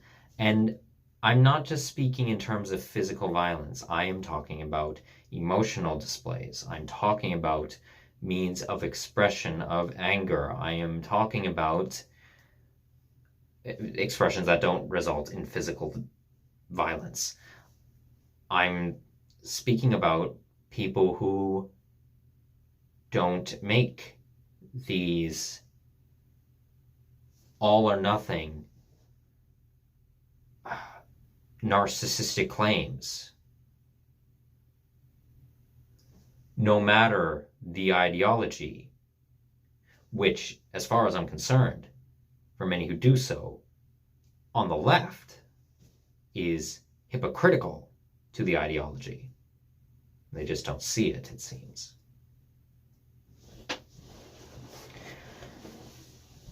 You'd be surprised in the realms, especially in regards of blatantly noticeable political discourse that's all around us on a daily basis, as I said, as far as I'm concerned, but in what you would see as more popular trends in political discourse when there's a major world event happening, like right now, and like there will continue to be, as similar to events right now happening in the Middle East have happened before, even so much as 1 month ago in another part of the world. Doesn't excuse it, it's morally deplorable, as I've said before. But, well, you get the point.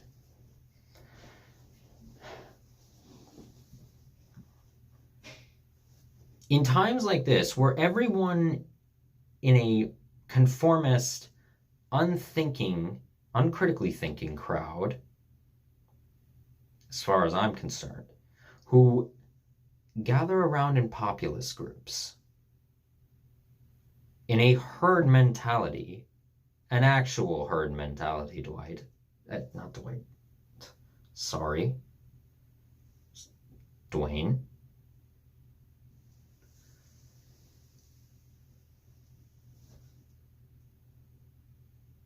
Neural misattribution.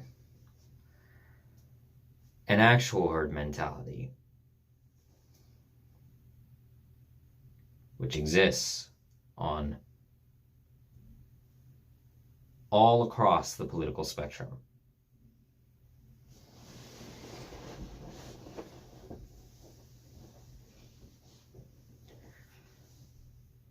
You'd be surprised how dangerous it is for someone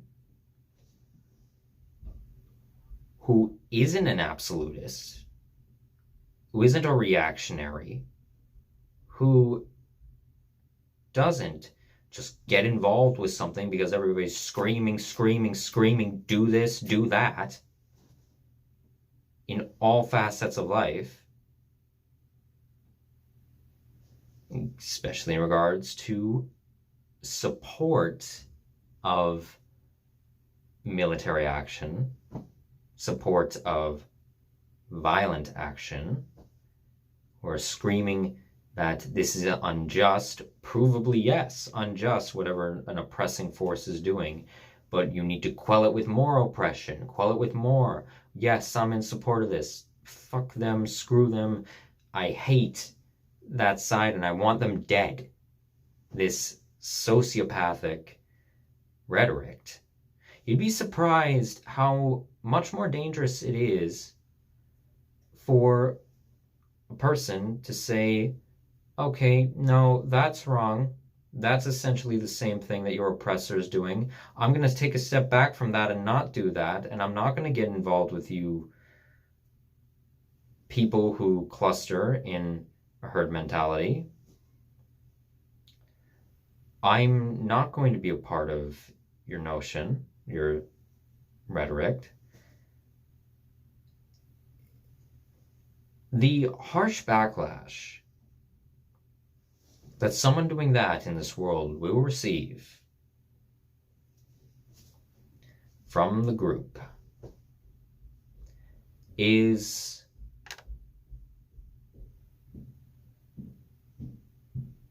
enough to want to commit suicide for many people.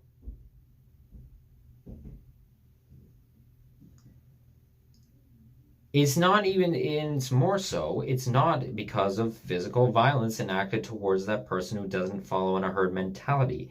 Guess what it is? It's the social alienation, the social isolation that comes from you going against the notion of the rest of the group.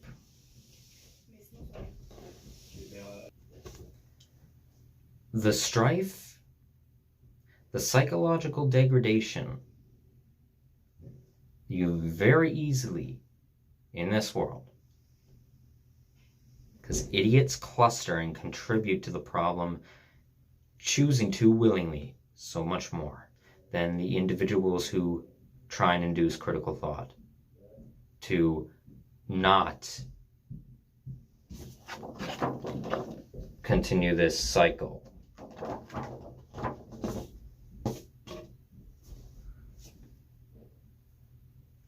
They risk losing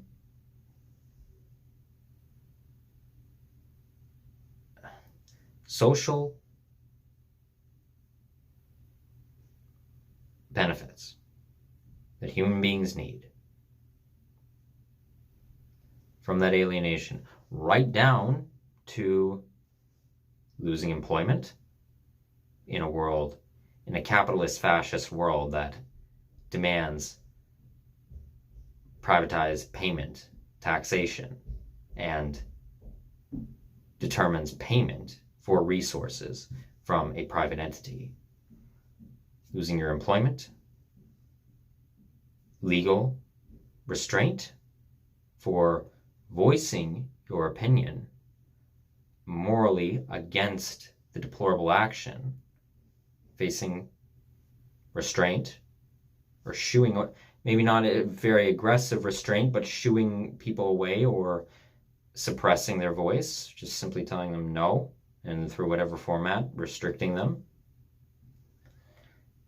And sociocultural, just absolvement, where people detach from associating with you. They break off relationships. Oh, this person does this. I don't like him anymore. I don't want to, no. Get them away. They believe that our cause is not for the absolute greater good. So get them away. Is that not a rejection of, discourse and critical thought and sharing of, ideas that could be beneficial and that debunk the idiocy of that? Yeah, it is.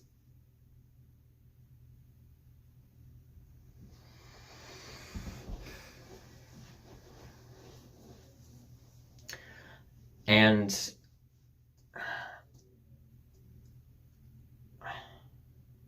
that is something that I have greatly experienced everywhere I've been, in major and minor ways. I've experienced it. Nothing to the point, well, yes, to points where I was in danger, where there was the possibility of physical harm to me, where even though at the time I was uncertain whether I should do something or not, and ultimately in terms of physical intervention and I didn't say anything that I should have done. But I now look back and I'm glad that I didn't physically intervene. I should have spoken up. But that's the furthest extent I would have gone. And if you think, Dwayne, that is, well, not doing what's necessary, trust me. I think for certain beliefs that you hold, you would agree that so much is talking to some degree, and as far as I'm concerned, in a morally beneficial expression of anger, telling someone how morally deplorable of a person they are and the terrible things they're doing is enough in certain scenarios to get a bullet going through your chest or a knife in your spleen. It's enough. Opening your mouth is enough.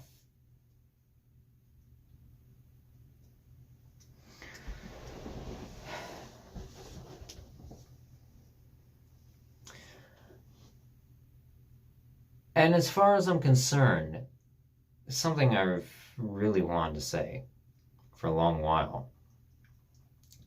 Anyone who claims, and again, this absolutist rhetoric, that you're either with us or against us, well, one, if you make that claim, if you ever tell me that you're either with us or against us, well, then I'm immediately against your ideology.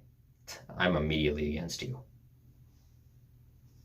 That proves to me that you don't think. You do react. And I'll touch on this in the next video. Being emotionally in tune does not mean reactionary.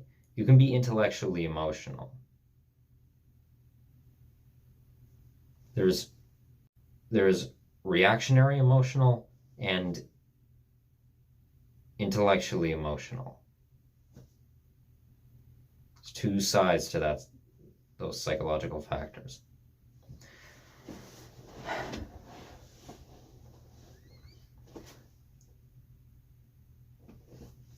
And on top of that, there are those who will claim that both on the far right and the far left, who will claim that for those who don't step up to this call to action, destructive action, but nonetheless call to action of some kind, that you're too sensitive or you're too weak to go through with these actions, or that you don't want to do, as Twain will put it, what's necessary. You're scared to do what's necessary and needed for the greater good of our demographic. You're scared to enact these things because they're the hard choices. You don't want to do the hard work. I've been told that at points before, that you don't want to do the hard work to make actual change happen. No. Anyone with that mentality and relates it to condoning violent aggression and verbally, emotionally abusive, spiteful degradation of an oppressor or someone they're oppressing, no, you don't want to do the hard work. You are lazy. People, if you actually believe that having compassion for some of the most disgusting human beings on the planet, finding what is their true human nature, finding out why they became the way they did, why they act the way they do,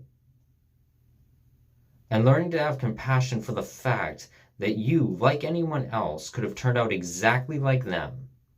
Or, if you actually bother to self-reflect every once in a while deeply, you may learn that in essence, something that they've done, this despicable person or people, what they've done, in essence, to some degree, you've done in your life as well, or maybe you've contributed to it. Maybe you didn't directly do exactly the same thing that they did, in essence.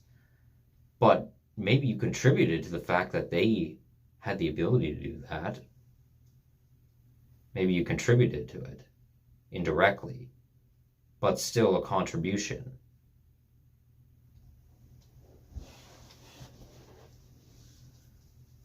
Well,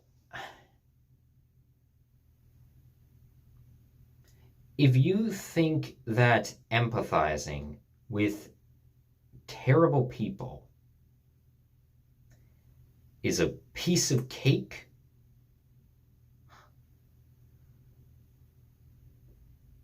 well, then you must not like sweets very much. You must not eat cake too often, because that cake is as stale and as solid as a rock.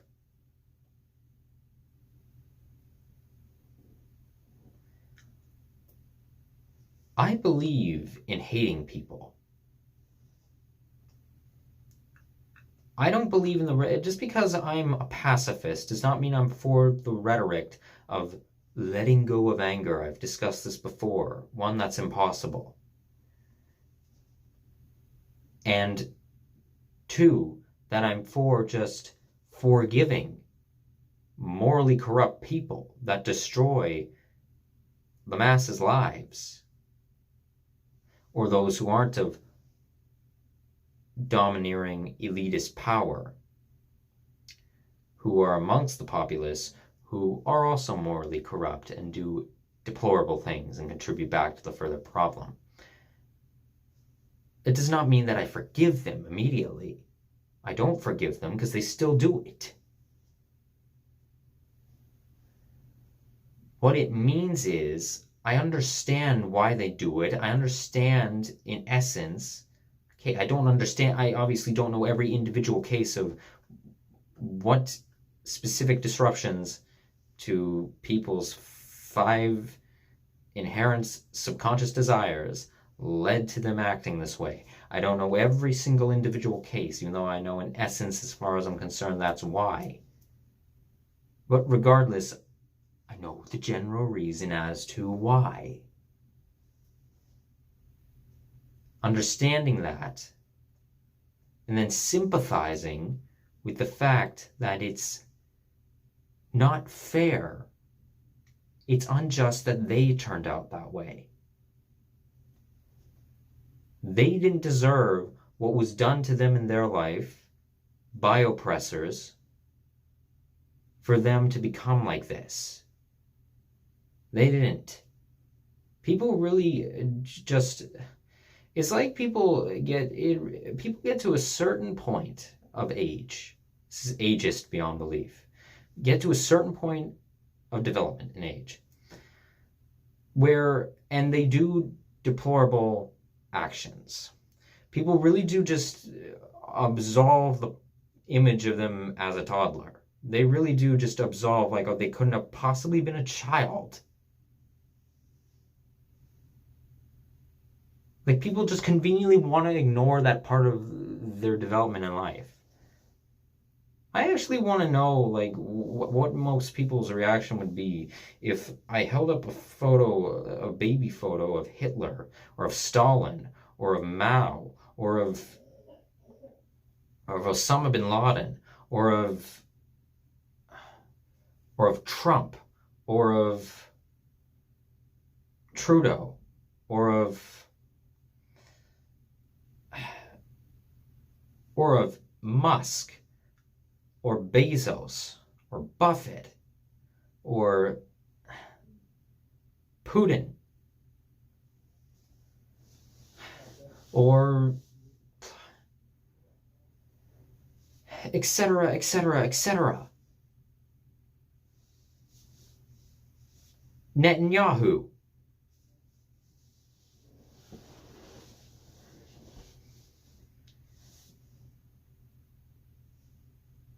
I wonder what people's reaction would be if I held up a photo of them, pick any of these people, as a baby, and I didn't tell them who it was.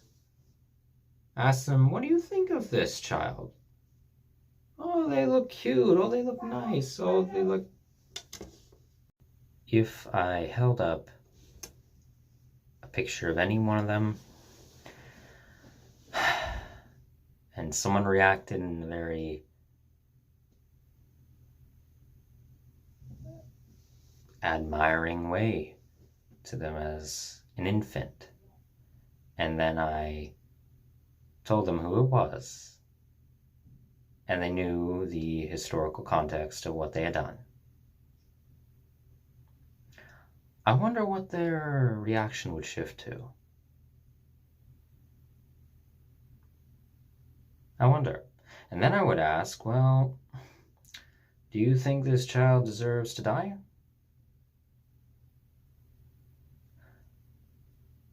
I wonder what their response would be.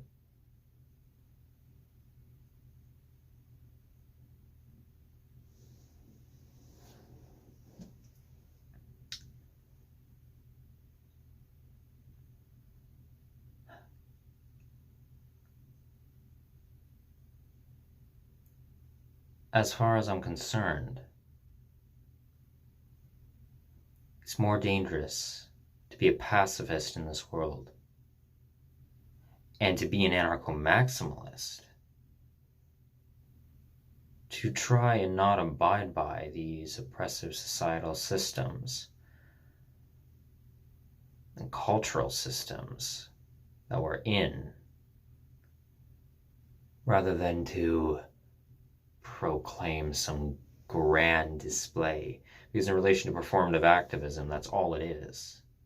For those who don't truly believe, especially in terms of far leftist rhetoric, what they're saying, well, they're not actually leftist, they're rightist. They're just using it for social admiration. Proclaiming this, it's a grand display, it's a flashy display to seem as if you're pro a certain movement, when in actuality you're not.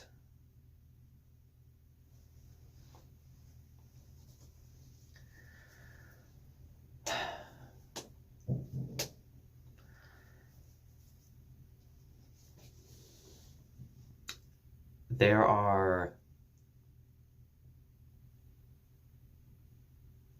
to answer, I guess, I'll wrap this video up by answering some of Dwayne's own questions, questions to himself in relation to if someone was asking what he would do to an nth degree as sacrifice for other people. Well, I would not murder for my child if I have children one day, whether in terms of conceiving with another person or persons, polyamorous, or adoption. I will not murder for my child. What I will do is step in front of a gun for them.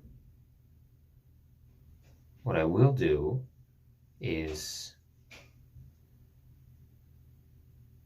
grab my child, stand in front of them, whatever it may be, and for whatever scenario it's in, let's say, I'm not going to drum up a hypothetical here, but, well, simply say if you're going to kill them, you're going to have to kill me.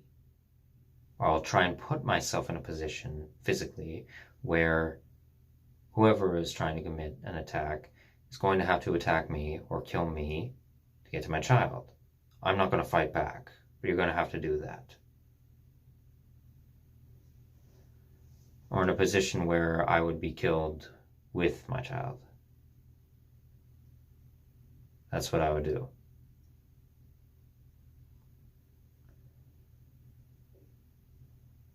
In terms of, to the extent of in that regard, protecting my loved ones, those who I hold dear. Well, they're not going to, if you're committing harm to them, people are not going to find your body, but they will find mine. I think you get what I mean by that. They're not going to find you dead, but because of your actions, if I try and use peaceful methods to defend those I care about, well, they will find my body.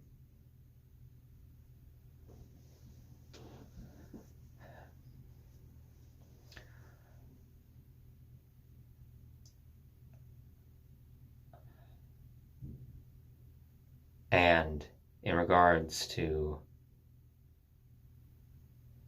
what you related the idea of the video or the philosophical concept, Dwayne, to your life experience with the assailant and the house and the stairs, well,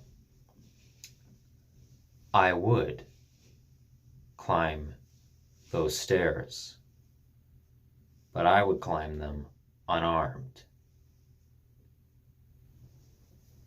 And I would knock on that door,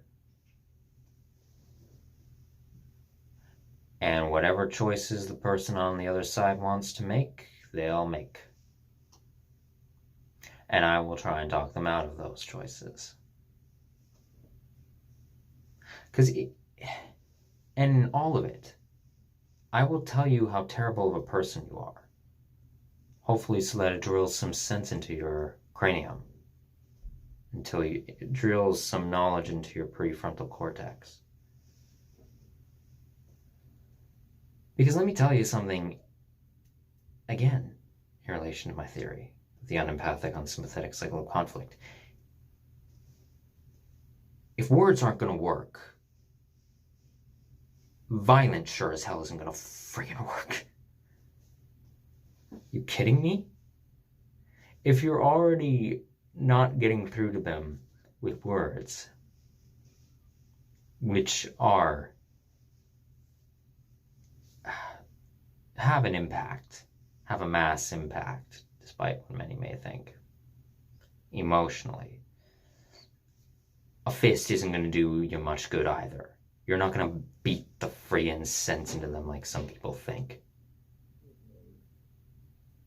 All that tells them is, understand or I'll hurt you. Or,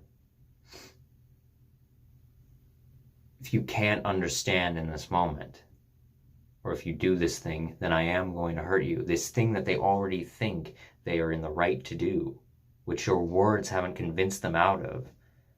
All that's going to do, hurting them physically, all that's going to do is just tell them, yep, you are a danger to me. And I'm going to defend myself against you. That's all it does.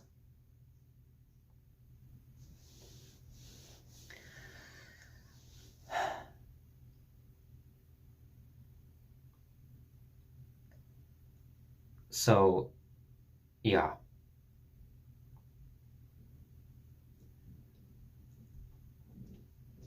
There were points before where even with my pacifist ideals, I thought I would, if need be, and even being a situationalist, there's always the slightest possibility, as is the essence of the philosophy of ethical situationalism, of a given scenario, I don't know what I would do, but in an attempt to hold objective morality,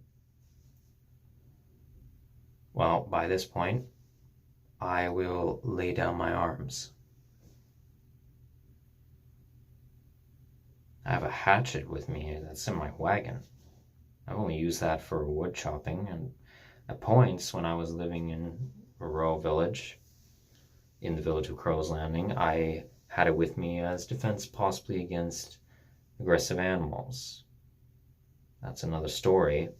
But I also, for the last little while, have had a steak knife in my backpack just in case things, especially when I was traveling throughout a good portion of southern Quebec, in case of needed defense. I'm getting rid of that. I would not be able to use that. They confiscated it here at the place I'm staying at, and as far as I'm concerned, they can keep it. I don't want it anymore. I won't use it anyway. All I had used it for before was just general maintenance.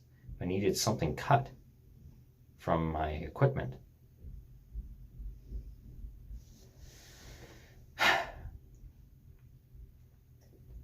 So, as far as I'm concerned, being a peaceful person is far more dangerous than being a brutish bastard.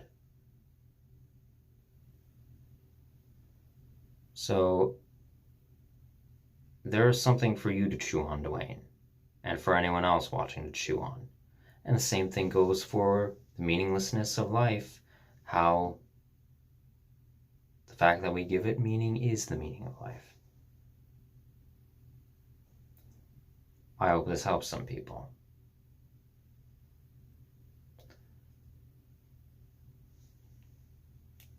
Have a wonderful evening.